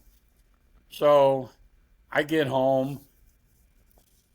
The day I get home, my mom picks me up at the airport and she said, "Did you know this guy?" And I said, "Yeah, he's from St. Louis and he got killed the day before I left to come home." She said, "Well, his funeral's this afternoon." So I went to his funeral and met his family, and they had me come back over to the house and all that. And that was one of the biggest mistakes I ever made, simply because his dad was, who was a Czechoslovakian, I think, World War II vet. He spent the rest of his life trying to get the Army to change his son's records to show that he was killed in Laos. Well, it turned out his son was sending home very detailed letters about what we were doing. Is that lieutenant? No, no, this Oh, guy that's was, somebody else. he was an E6. Mm. Well, I can say his name. Ronald Bozikas was his name. Um, so he was from St. Louis also, big high school football player and well known down Mm. in the city. I didn't know him, but you know. But anyway, his dad, later on, after I was out of the Army and I was a cop, um, his dad was sicking the reporters on me from the newspapers because they had found some other guys, helicopter guys, and an SF captain who I knew, and they were spilling the beans about the whole deal. Mm. And I guess the government never pursued trying to find out who these people were, or they'd have gone to prison, but I wasn't going to Yeah. give them anything. No, But no. his dad ended up dying knowing that his son was operating in Laos because his son was telling him in letters. Um, anyway, so I go back to Bragg. I go back for another 6 months. I get out. I get reassigned to Bragg. And at that point, I still had about a year and a half left. So I got assigned to C Company of the 7th. Hmm. So I reported. What year is this? This would Early have been in 70s? May. I reported in May 19th of 70. Mm. And I was scheduled to get out in December of 71. So Okay. they realized early on, because I had to take a physical, and they realized my shattered ankle was still not right, of course. Of course, it Mm-hmm. ain't going to be right. And they put me to work in the company office, company headquarters. Did I say stateside city was not for me? You did. So they had a deal, and I don't know if they still do it, but they had a deal at Bragg called post support. And every month, units had to provide people for these different duties. Police So, call and yeah, yep. so one month I was an E6. In 7 months, I went from a Spec 4 to an E6 because of casualties. Our casualty Mm-hmm. rate was 100 and some plus. Oh Anyway, wow. so I was an E6. So they had me. I had to go get a military driver's license to drive what today we call them a box truck. Mm-hmm. Okay. Me and an E8 spent a month picking up furniture from a warehouse and delivering it to base housing for enlisted guys. I mean, how many millions of dollars do they have invested in me and the C8 to Mm-hmm. kill people, and they got us delivering furniture, right? Then the Yeah. next month, I got married and I got stuck guard duty with an Nothing's empty, changed, it sounds with like. an Nothing's changed. It's still going on. yeah, with an empty M14. I've been carrying a car 15 for a year and a half, and I've got an empty M14, and I'm walking guard duty on a motor pool. Give me a over on Smoke Bomb Hill. Give me a break. So, and I get through all that, and then we got word that there was some super secret thing coming up, and I got married on July 3rd. So this is around the middle of July, and they're doing interviews. So I went to this interview, and well, naturally, just seeing that you're a SF combat veteran was good enough, but knowing that I'd been in SOG was even better. And the guy interviewing me was a guy named Bull Simons. Oh yeah. Okay, everybody knows who Bull Simons is. Yeah. Yeah, Oh yeah. well, he says, I can't really tell you what this mission is. This segment is brought to you by Dark Arts Coffee. With this company, guys, I travel to war-torn areas where operators have served, source, roast, and bring you the best cup of coffee from that area. And I captured the entire journey and I've placed it on the back of the coffee bag. When you buy a bag, all you have to do is scan this QR code and it will take you to all the media, journaling, my trip to that area. This particular brand is out of Medellin, Colombia. And when you go to Dark Arts Coffee Co for company.com, you'll get a chance to enjoy the journey just like I did. Let's get back to the segment. But I appreciate you volunteering, but you just got married 2 weeks ago, so I'm afraid that your mind wouldn't be on the mission as much as it should be. So I'm going to have to turn you down, and I've never forgotten that because the marriage didn't last, but Sante prison raid would have lasted in my memory. But Yeah. anyway, I didn't get Yeah. to do it. So I spent, Yeah. they put me in the company headquarters as they made me the, what'd they call it? Morning report clerk. So every Mm. day I had to do the damn morning reports. I had to write the officer efficiency reports for all the lieutenants and captains in the company. You know, I hated every minute of it. Every Losing your minute mind. of it. I hated it. And I wanted to go back to Vietnam, but when I had applied to extend another time, they turned it down, and that's why I got sent home. Come to find out later, it's because of the drawdown. They were Mm. drawing down SF, and other troops too. But so I kept going to physical therapy, and finally, in the summer or early fall of 1971, after almost a year and a half of this crap, I get a doctor because they kept sending me to physical therapy. And this doctor's like, I don't know why they do that. He says, shattered bones are never going to be fixed by physical therapy. He said, we need to go in and rebuild your ankle. Okay, fine. October 16th, 1971, they take me in to rebuild my ankle. I come out. They send me home. So my wife, her family was Lumbee Indian from about 45 miles southeast of Fort Bragg. Almost. Lumberton.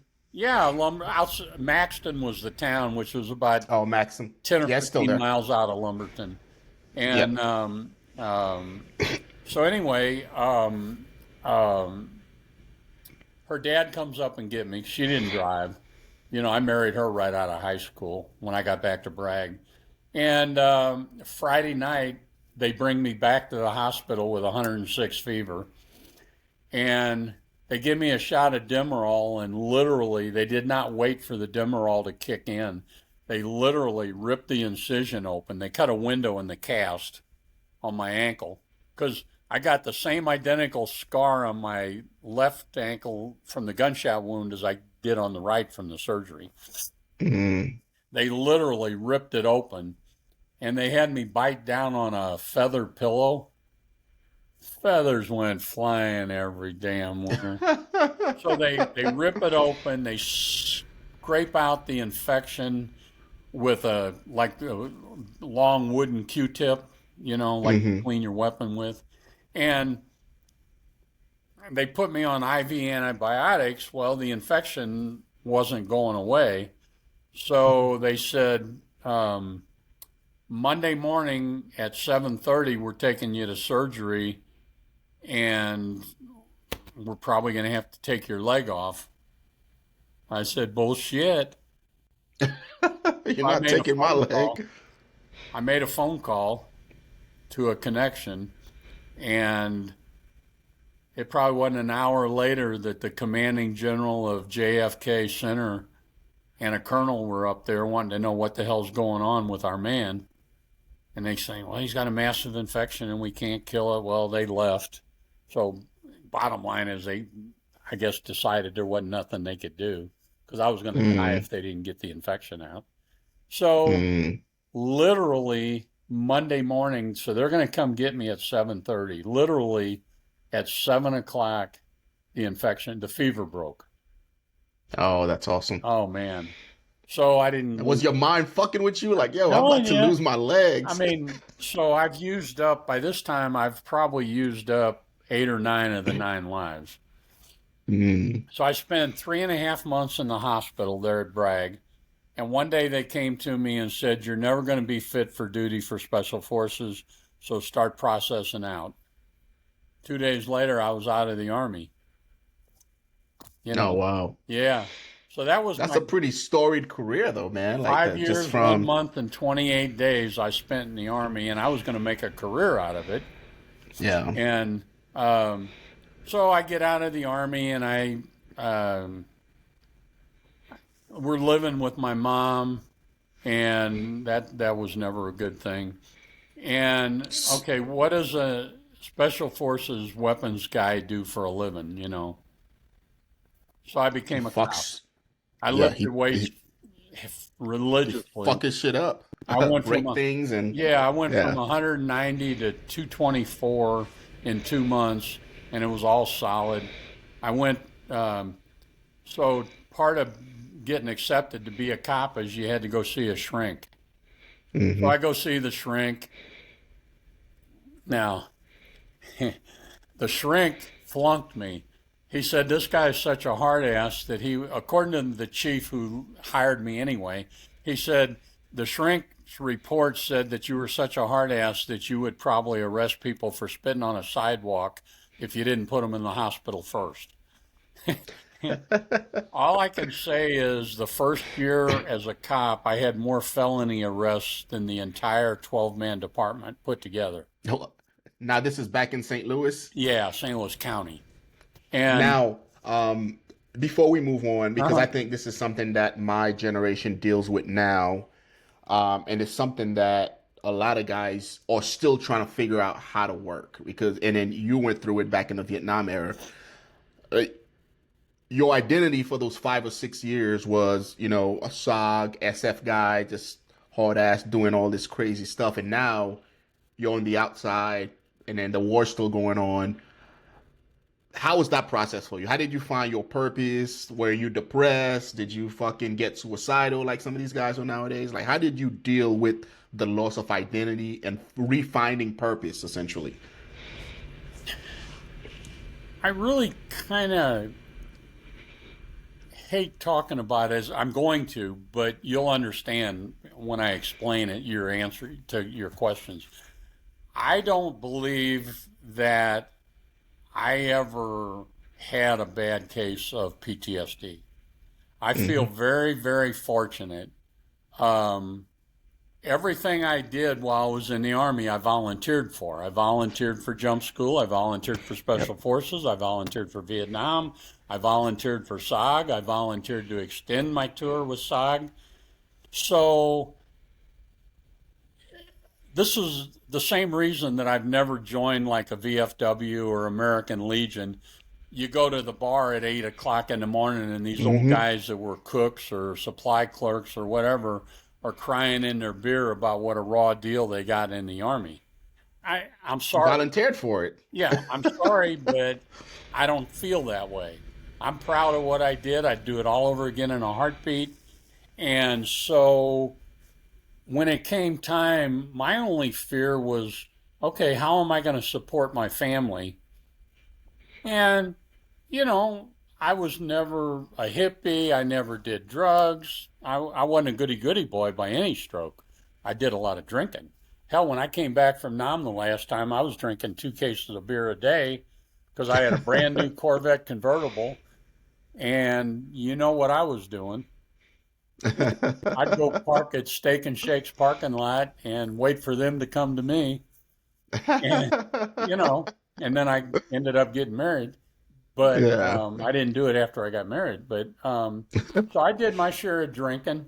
Um, but I just never had those feelings. I had regrets because I regretted the year and a half I spent doing stateside duty after I got back from hmm Nam. That was a regret. What a Yeah. waste of time moving furniture and crap like that, hmm being a clerk. You know, that was not my personality.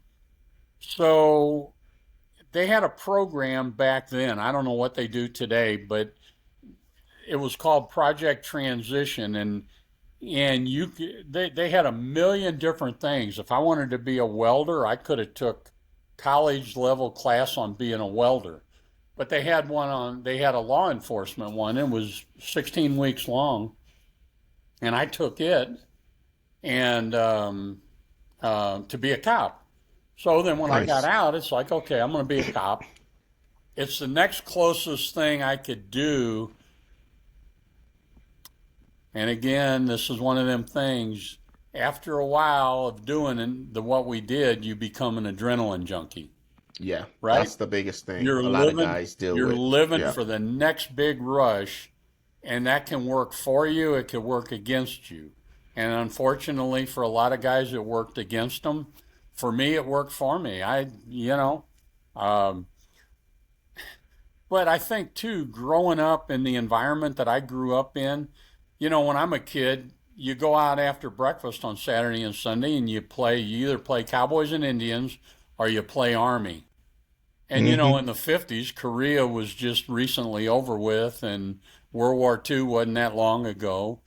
And I got family that was both Army and Army Air Corps and whatever and combat.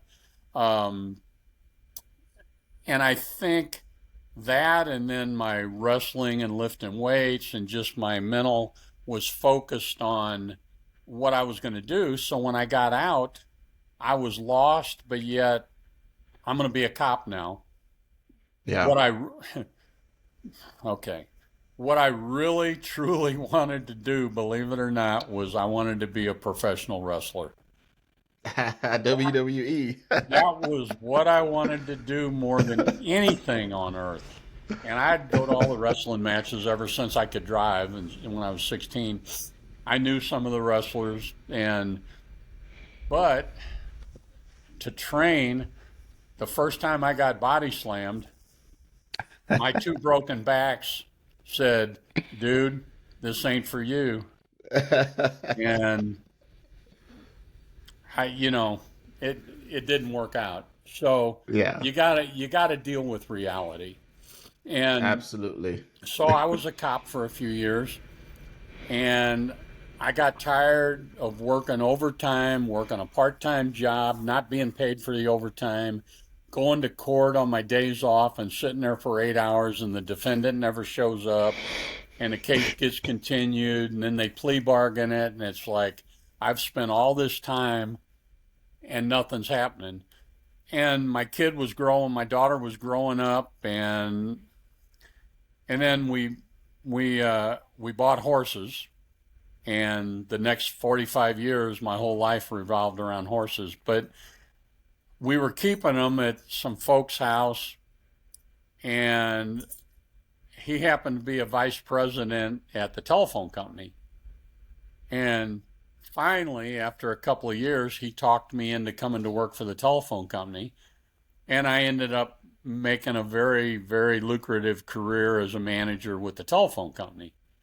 That's awesome. And That's when I awesome. turned 55, the day I turned 55, I was able to take early retirement and become a millionaire.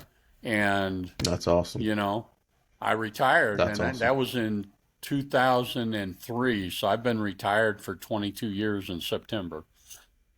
I That's don't awesome, regret a man. minute of it. I don't miss it one bit.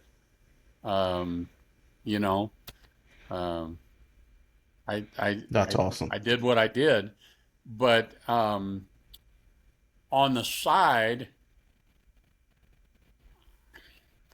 I've been doing leather work since 1975 when we bought our first horses and started working on the saddles and stuff.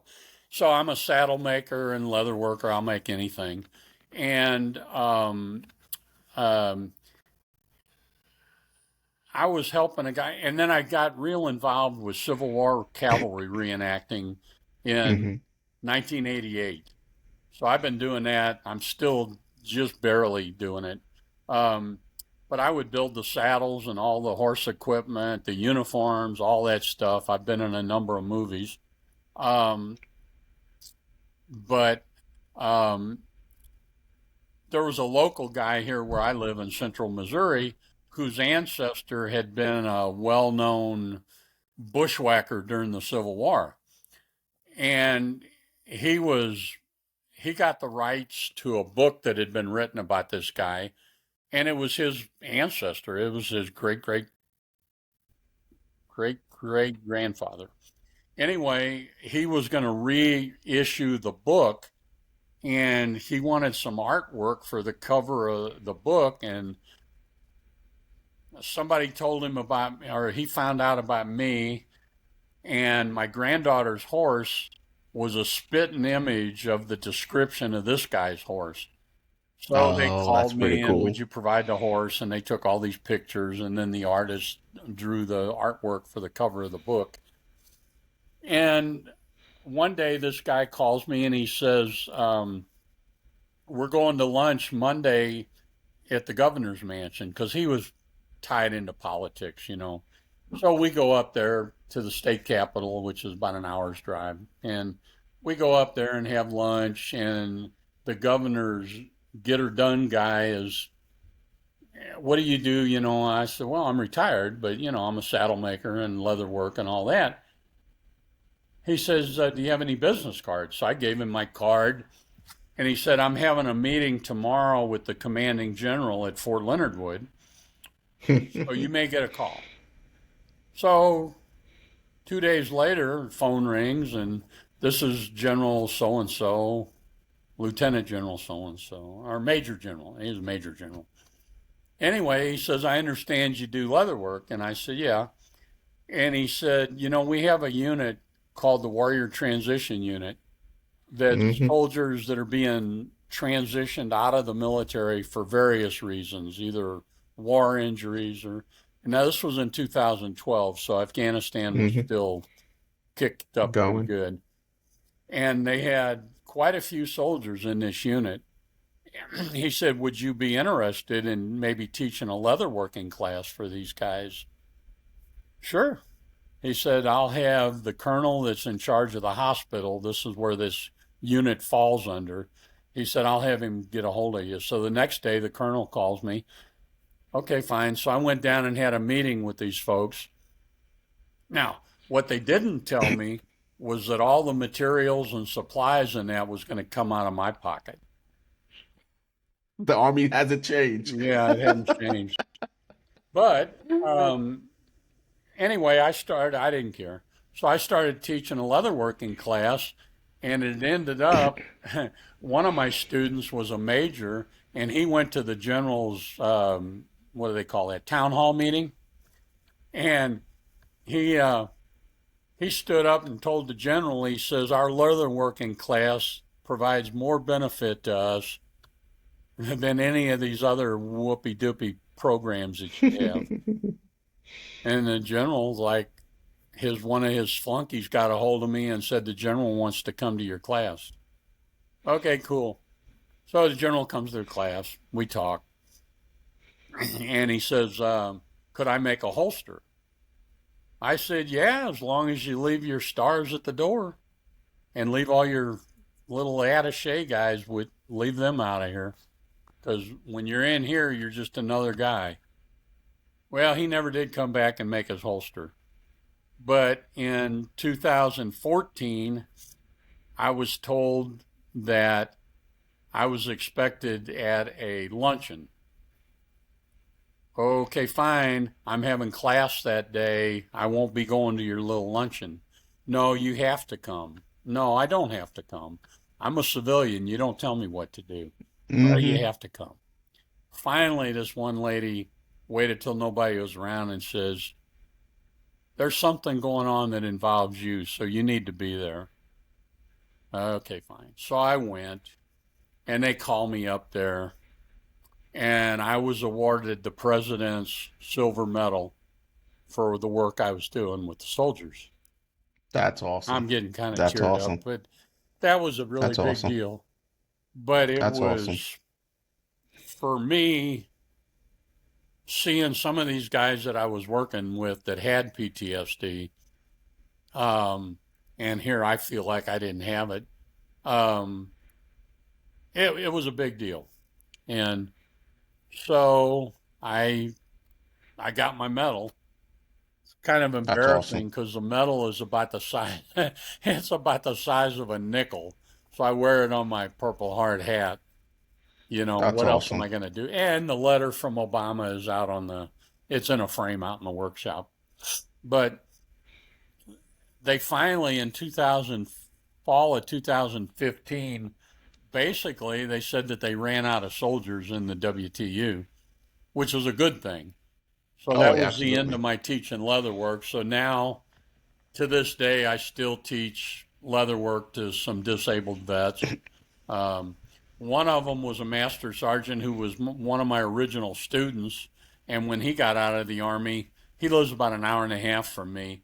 He actually started his own leatherworking business. So today, he's got his own leatherworking business. So that's probably my biggest success story. But that's my passion Yeah. is just teaching other people leatherworking and, you know, Now, well, having been a soldier yourself from the Vietnam War, and then seeing uh, soldiers and veterans from the Iraqi slash Afghanistan war, and being able to interact with them, was there a big difference between the two generations? oh, hell yes. It's like night and day. Um, and the lead up to my story will be 3 years ago, the local St. Louis SFA chapter had a fundraiser, and they have one every year, and I saw it on Facebook, so I went. My wife and I went. She's my biggest supporter, and while I was there, I met. They brought a team up from Fort Campbell from Fifth Group, Hmm. and I met a couple of the guys from the SFA 38 chapter down at Fort Campbell. And they said, well, do you ever, they saw my SOG shirt, and whatever, just like I'm wearing now, you know, um, let everybody know that I'm not just a wannabe. And, well, do you ever go to the fifth group reunion? And it's like, well, what reunion? And they said, well, every year in September, fifth group has a reunion during the week of the anniversary when fifth group was stood up. So, no, they told me where to go to get the information. So now every year I go down to Fort Campbell for the fifth group reunion for that week. And this year, thanks to some of these podcasts that I've done, I've reconnected with a couple of SOG buddies that I haven't seen in That's awesome. 55 years. One That's of them awesome. spent 30 years going to PTSD stuff with the VA. Um, we're getting together down at Campbell for our own little mini reunion. The first That's year I awesome. went in 22, I got reacquainted with a guy who made a 32-year career out of SF and retired as a chief, what, a warrant officer. One Um, officer. Yeah. he was with me when I got shot the first time. So we had a lot of stories to share. It's And a we, small world, ain't it? yeah, Is it? yeah, And yeah. And um, so to answer your question a little more directly without getting sidetracked, um, 2 years ago when we went down there, my wife wanted to go because one of the activities is shooting. And the families get to go and you can shoot any weapons that they have laid out. And when I went the first year, they had three different pistols. They had an AR or an M4. They had a AK, and they had three sniper rifles. So my wife, I'm telling her about it, and she's like, "Well, I want to go next year because I want to shoot a sniper rifle." I got the right kind of wife. She grew up as a country girl. She grew up with guns. Her and I both shoot together. We do the cowboy action shooting, all that good stuff. that's awesome. So she went, she got to shoot her sniper rifle. I've got pictures of her shooting the sniper rifle, blah, blah, blah. Well, that same day, the other activity is you go to the team rooms and they've got displays set up and everything, and you can go in a team room and talk to the team sergeant and whatever. So we went in the team house or team whatever you call it, and went up to the team room, and there were some other people up there talking to the team sergeants. So we just kind of hung around till they left. And of course, he saw my SOG shirt and hat, and so we start talking. And I said, I'm looking at all your equipment, and it looks like it's just all been beat to hell. He said, that's because we train every day. He said, but when it comes time to the stuff working, you won't find something that don't work. It Yeah. just looks bad. Yeah. I said, so what is your biggest challenge? Because you read all these articles about Navy SEALs and how they got this unlimited black budget and they go Hmm. out on the civilian market and buy all this crap. He said, not us. We don't get any of that. He said, the biggest challenge we have is just getting the equipment we need to do our job. And that's the Yeah. difference between my day and today. We never had a shortage of anything, ever. But Yeah. today, I'm hearing these guys talk about they fight just to get the equipment they need for a specific mission or something. And that just breaks my heart That's a because thing. it shouldn't be that way. Um, Absolutely. some of the other Absolutely. differences is in training. I mean, I don't even know today how long Q course is, We didn't have selection course. I went. Yeah, the selection is 28 Oh days, my. and then the Q course is a year long. You have 6 months, 2 months of small unit tactics, which is essentially Ranger School. Then you have SEER School, which is 30 days. Then you have MOS, which each one of the MOSs is 12 weeks. And then you have Robin Sage, and then you have 6 months of language. So, Jesus. See, we went, like I say, I went from the end of January and graduated at the end of August. oh, okay. Now, So about 8 months, give or you can take. Yeah. imagine what kind of training we got in that time. So, Yeah. because 16 weeks of it was MOS training, right? Or Hmm. for me, 24 weeks was MOS training. Yeah.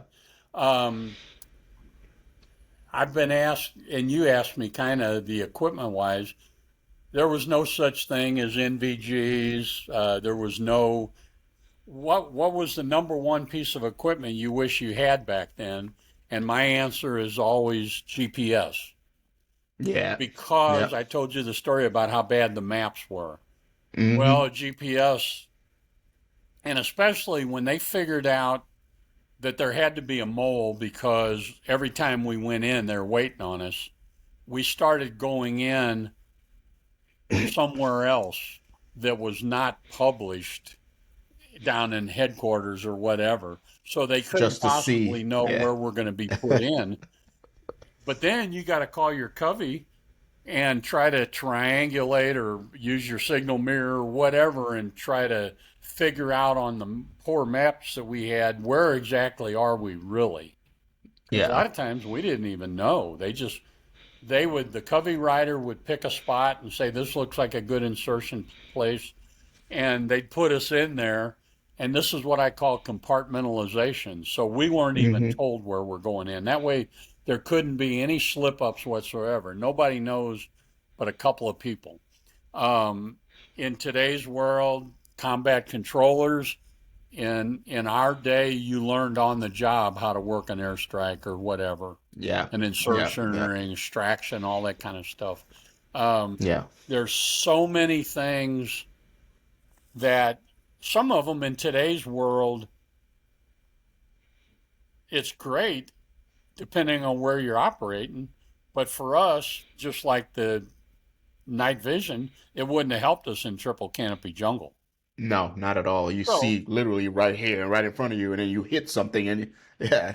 but and I mentioned it earlier, our training in training group was all geared towards being on an A team, Hmm. because that was, the mindset is, okay, special forces, that means you're on an A team or a B Yeah, you're team gonna or go a A C team, camp. but, Yeah. you know, Yeah. but, so anything related to SOG and what we did, every bit of it was on the job training. So that's why Yeah. it was a constant train, train, train. The recon teams put a lot of time into extraction techniques, whether it be a McGuire rig or ropes or a ladder, um, because there were times when they're in danger of being overrun and they couldn't get to a clear LZ, so they got to be pulled out on ropes. We lost guys like that. They'd get pulled out on ropes, but then the chopper wouldn't be able to get high enough up and it'd drag them through the trees and strip them off the rope. We've got several guys that are MIA today because of that. And you can't Yeah. blame the Now, chopper pilot, but it's unfortunate, but it happened, you know. I agree. Yeah. Now, the Vietnam War itself, because there's a group of veterans that sees a lot of similarity to Vietnam and Iraq and all that stuff. And that's caused a lot of issues when it comes to recruiting and all of that crap that's going on in the world. As it relates to patriotism, if you can speak to, I don't know if you have grandkids or not, but if you speak to them when it comes to duty, country, how would you help them, essentially just ignore the white noise and still remain patriot, just like you were when you decided to join and did all these great things for your country?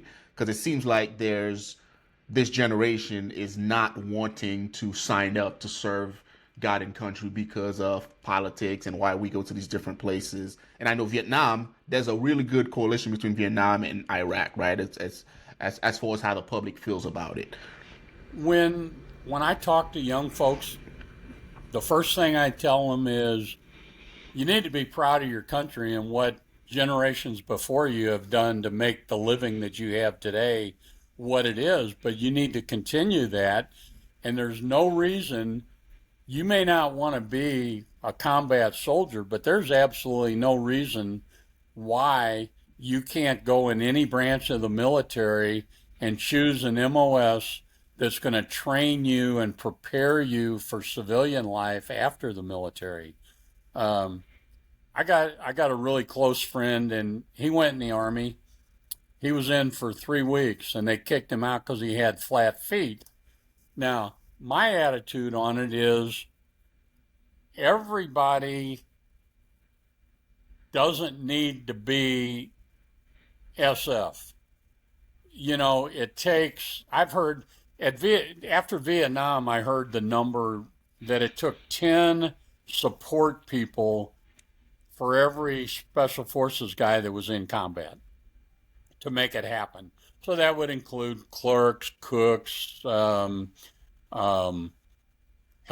repairmen, all these different MOSs. Now I've heard it's more like 25-1. I don't know. Yeah. But Yeah. so what I tell them is go in, pick a trade that you'll be able to convert to civilian life. And one of the examples that I always use is a heavy equipment operator. Because around here, a heavy equipment operator can make $50-$60 an hour easy. And there's jobs that go begging. So pick something, but at least you'll be contributing to the country. You'll be helping, and that'll free up another guy that may want to be in a combat arm. It's not for everybody, but there's I other agree things you can 100%. do. Yeah. Yeah. Um, I have a couple of other questions as it relates to Macv-SoG that we'll just go through and then we'll wrap this one up, Terry. Okay. Hey, you were right about needing more than 45 minutes. Yeah. Well, I mean, But I enjoy every single minute I of haven't it. even touched on so much stuff. Yeah. That's why I've done Then about we got to 30 come back for a podcasts. part 2 then. Yeah. Now, this one's about Macv-SoG, right? So, do you think the U.S. government used Macv-SoG as an expendable asset? Because I tell you why. I look at some of those numbers as far as you guys' casualty rates, and it just blows my mind. I'm like, wait, these guys were what? It just blows my mind. Now, I know you said you're proud of everything that you've done. Looking back at it, did you ever think that, or do you think that now at all, or was it, hey, it was what it was? It was a war. Yeah. It was what it was. Our job was to try to provide intelligence related to the North Vietnamese movement of equipment and materials down the Ho Chi Minh Trail to then be brought into South Vietnam. And whatever information we were able to provide would then lead to everything, airstrikes, like there was Lam San 719, they invaded Laos, they invaded Cambodia. All these things were as a direct result of what SOG was doing. Were we cannon fodder? In a manner of speaking, and I can use a good example here. In January of 1970, we set up a roadblock on the main Ho Chi Minh Trail, and we put in both companies of our hatchet force on opposite hills on opposite sides of the highway, and we shut that sucker down. And there were trucks, convoys backed up for miles and miles. And no, we didn't kill them, but the Air Force did. Oh yeah. They blew the shit out of them. Now, in the summer of 1971, I got invited. This was a program at Fort Bragg every month, and the city of Miami Beach, Florida, would bring a plane load of about 14 or 15 soldiers on the commanding general's jet down to Miami Beach for 5 days or whatever. Um, okay. Needless to say, from the minute we landed at the airport, we were treated like, and you had to have a Purple Heart to get to go on these Hmm. flights. And I That's got awesome. picked. I didn't apply for it. The Sergeant Major just said, "You're going." So, um, they meet you at the airport. They have a reception. They give you the key to the city and a big scroll, a parchment thing. And while we were there, and one night we went to dinner at the Sheraton Biscayne, and we had a visitor. His name was Richard Nixon. You know, Yeah, I've heard of them. pretty cool, yeah. But to get to the story, I got a copy of the Miami Herald newspaper. Hmm. In that newspaper, now keep in mind, this is in the spring or summer of 1971. There's a big article about a classified mission that took place in Laos where they blocked the road, and the Air Force was credited with 5,000 kills working airstrikes. That's awesome. Now, Medal of Honor came out of that too. Franklin Douglas Miller, they Hmm. landed a chopper in the middle of our perimeter and they walked down off the hill and immediately got into contact. And that's where Miller was awarded the Medal of Honor for that action. Were you around when Benavidez got his Medal of Honor That in was Vietnam? prior to me, I believe. Oh, okay. I didn't know him. Gotcha. Um, um, and I've been a good boy today. I haven't used the term compartmentalization. And I don't know how it is in today's world as opposed to Yeah. our world. But to give Hmm. you an example, one of the guys I went through training group with, so now we're in 1968, was named Glenn Yamura. He was Hawaiian. And I've got pictures from training group of me and him and another guy, and we all went on to SOG, if that tells you anything. Um,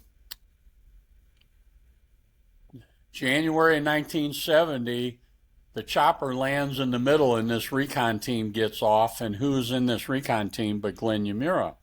Now, Oh, we've been at small the world. same camp for over a year and never even knew each other was there.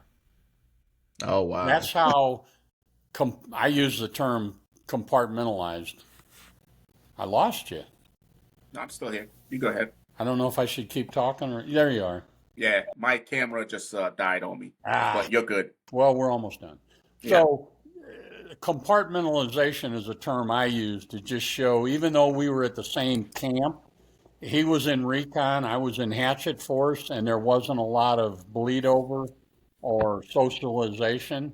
There was some guys did, but like I spent all my evenings, instead of hanging out in the bar, I spent my time teaching English to my Montagnards and them Nice. teaching me their languages because I thought it was important out in the field if I give a command for them to understand what I'm asking for without having to Absolutely. wait for the interpreter to translate, you know.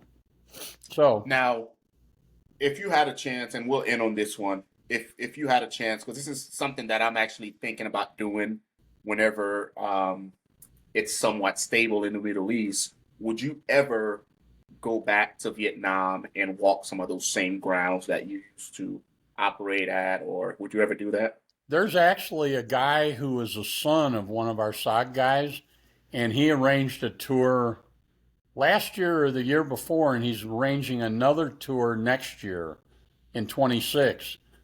Yeah, I would go back. My problem is a health problem. I've had 41 major surgeries. I've had both hips replaced, um, my sciatic nerves being pinched, and so sometimes my legs want to give out on me. so I wouldn't be able to do all the walking that they do. I know that my camp, my SOG camp, was turned into Vietnamese army barracks, and then later it was bulldozed, and I don't know what's there now, but there's no remaining trace of where I was at.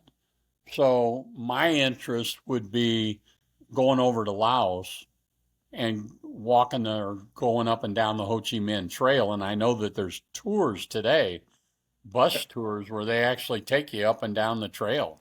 Ain't that You know? wild? Yeah, it's crazy. So It's a while. Yeah. yeah, It's so one day. I would Yeah. kind of love to go back, but physical problems, I don't think I could do it. Completely So understood. Tell you it'd what. just be kind of interesting to see how it's changed over time. Yeah. Yeah. You know. It's the same thing I want to do with Iraq because I hear Yeah. it's pretty permissive now, and there's American. You know, it's good when there's a McDonald's and a Chili's down there. So Chili's? he has a Chili's in Iraq, and I'm Oh like, you my know what? It's time for God. me to go visit Iraq again. Whoa. So, yeah. Yeah. That's So, how you know things are turning. I mean, I Uh, still have hard feelings towards the government of Vietnam because I absolutely. know that they have not been 100% forthcoming about our MIAs. Yeah. And that's something that I'm really pissed about because we've got 58 SOG guys that Still are among missing. the missing. Oh wow. And Oh some of wow. them were good friends of mine. Yeah. And I know there's some guys out there doing some work on that front to try to recover some Yeah. of those bodies. So, yeah, however long it takes, we'll just need to keep working it because Well, there's, the yeah, problem is with the soil over there being so acidic today, this many years later, you're lucky if you find a tooth or a couple of teeth that's because the wild. tooth don't dissolve like the bones do. Yeah. So as time goes on and more time goes on, there's less and less chance of recovering anything, unfortunately. And I blame our government for a lot of that, Oh, absolutely. you know? Absolutely. So, Absolutely. Terry, before we punch out of here, is there anything else you want to share with the audience, whether it's no, because politics? one thing will lead to another story, and we'll never get done. Like I said, we'll probably try to do a part two just That because, like, that I really love that's sitting cool. down with the generation that came before me because you guys' story is so completely different from ours, you Oh, know. totally different. But it's still a warrior's a warrior, you know, whether it was during the Vietnam era, whether it was during the World War II, World War One era, Korea, like we're still wired the same way, man. We just have different technologies and different training tactics, but Yeah. the mindset remains the same. Yep. So So I yeah. I really appreciate you coming on, Terry. And again, we'll probably do a part two. Folks, let us know what you guys think about this segment. If you have any questions for Terry, let us know. Terry, if anybody wants to reach out to you, whether it's one of your old buddies that you serve with, is there somewhere where they can reach out to find you, an email or Instagram or any of that stuff? Yeah, do a Google search on my name, and you'll find I'm out famous. everything. You'll find a bunch of the podcasts that I've done. You'll find, I'm sure, my name and address are out there. My Yeah, email's out there.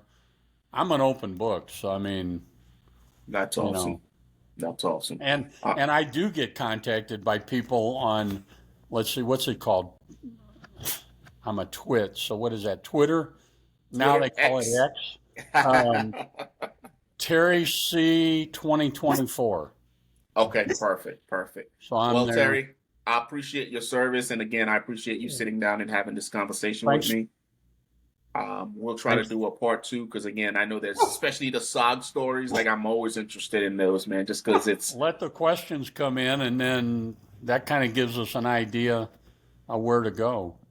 that's an awesome idea, folks. Put whatever questions you might have in the comment section, and then Terry and I'll jump on back here and do a part two, and then we'll just let it rip. Terry, thank you very Yeah. much. I really appreciate Thanks, you. sir. Have a good one. Yeah, See hopefully, y'all. Thank you. keep taking care of yourself, Terry. Thank you. Okay, what do I do now? Click off? Yeah, you can just click off. Okay. All right, thank you.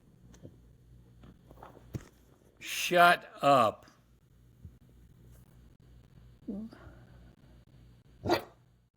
Thank you for taking the time to watch the Dark Arts Coffee podcast. Again, grab you a bag at darkartscoffeeco.com.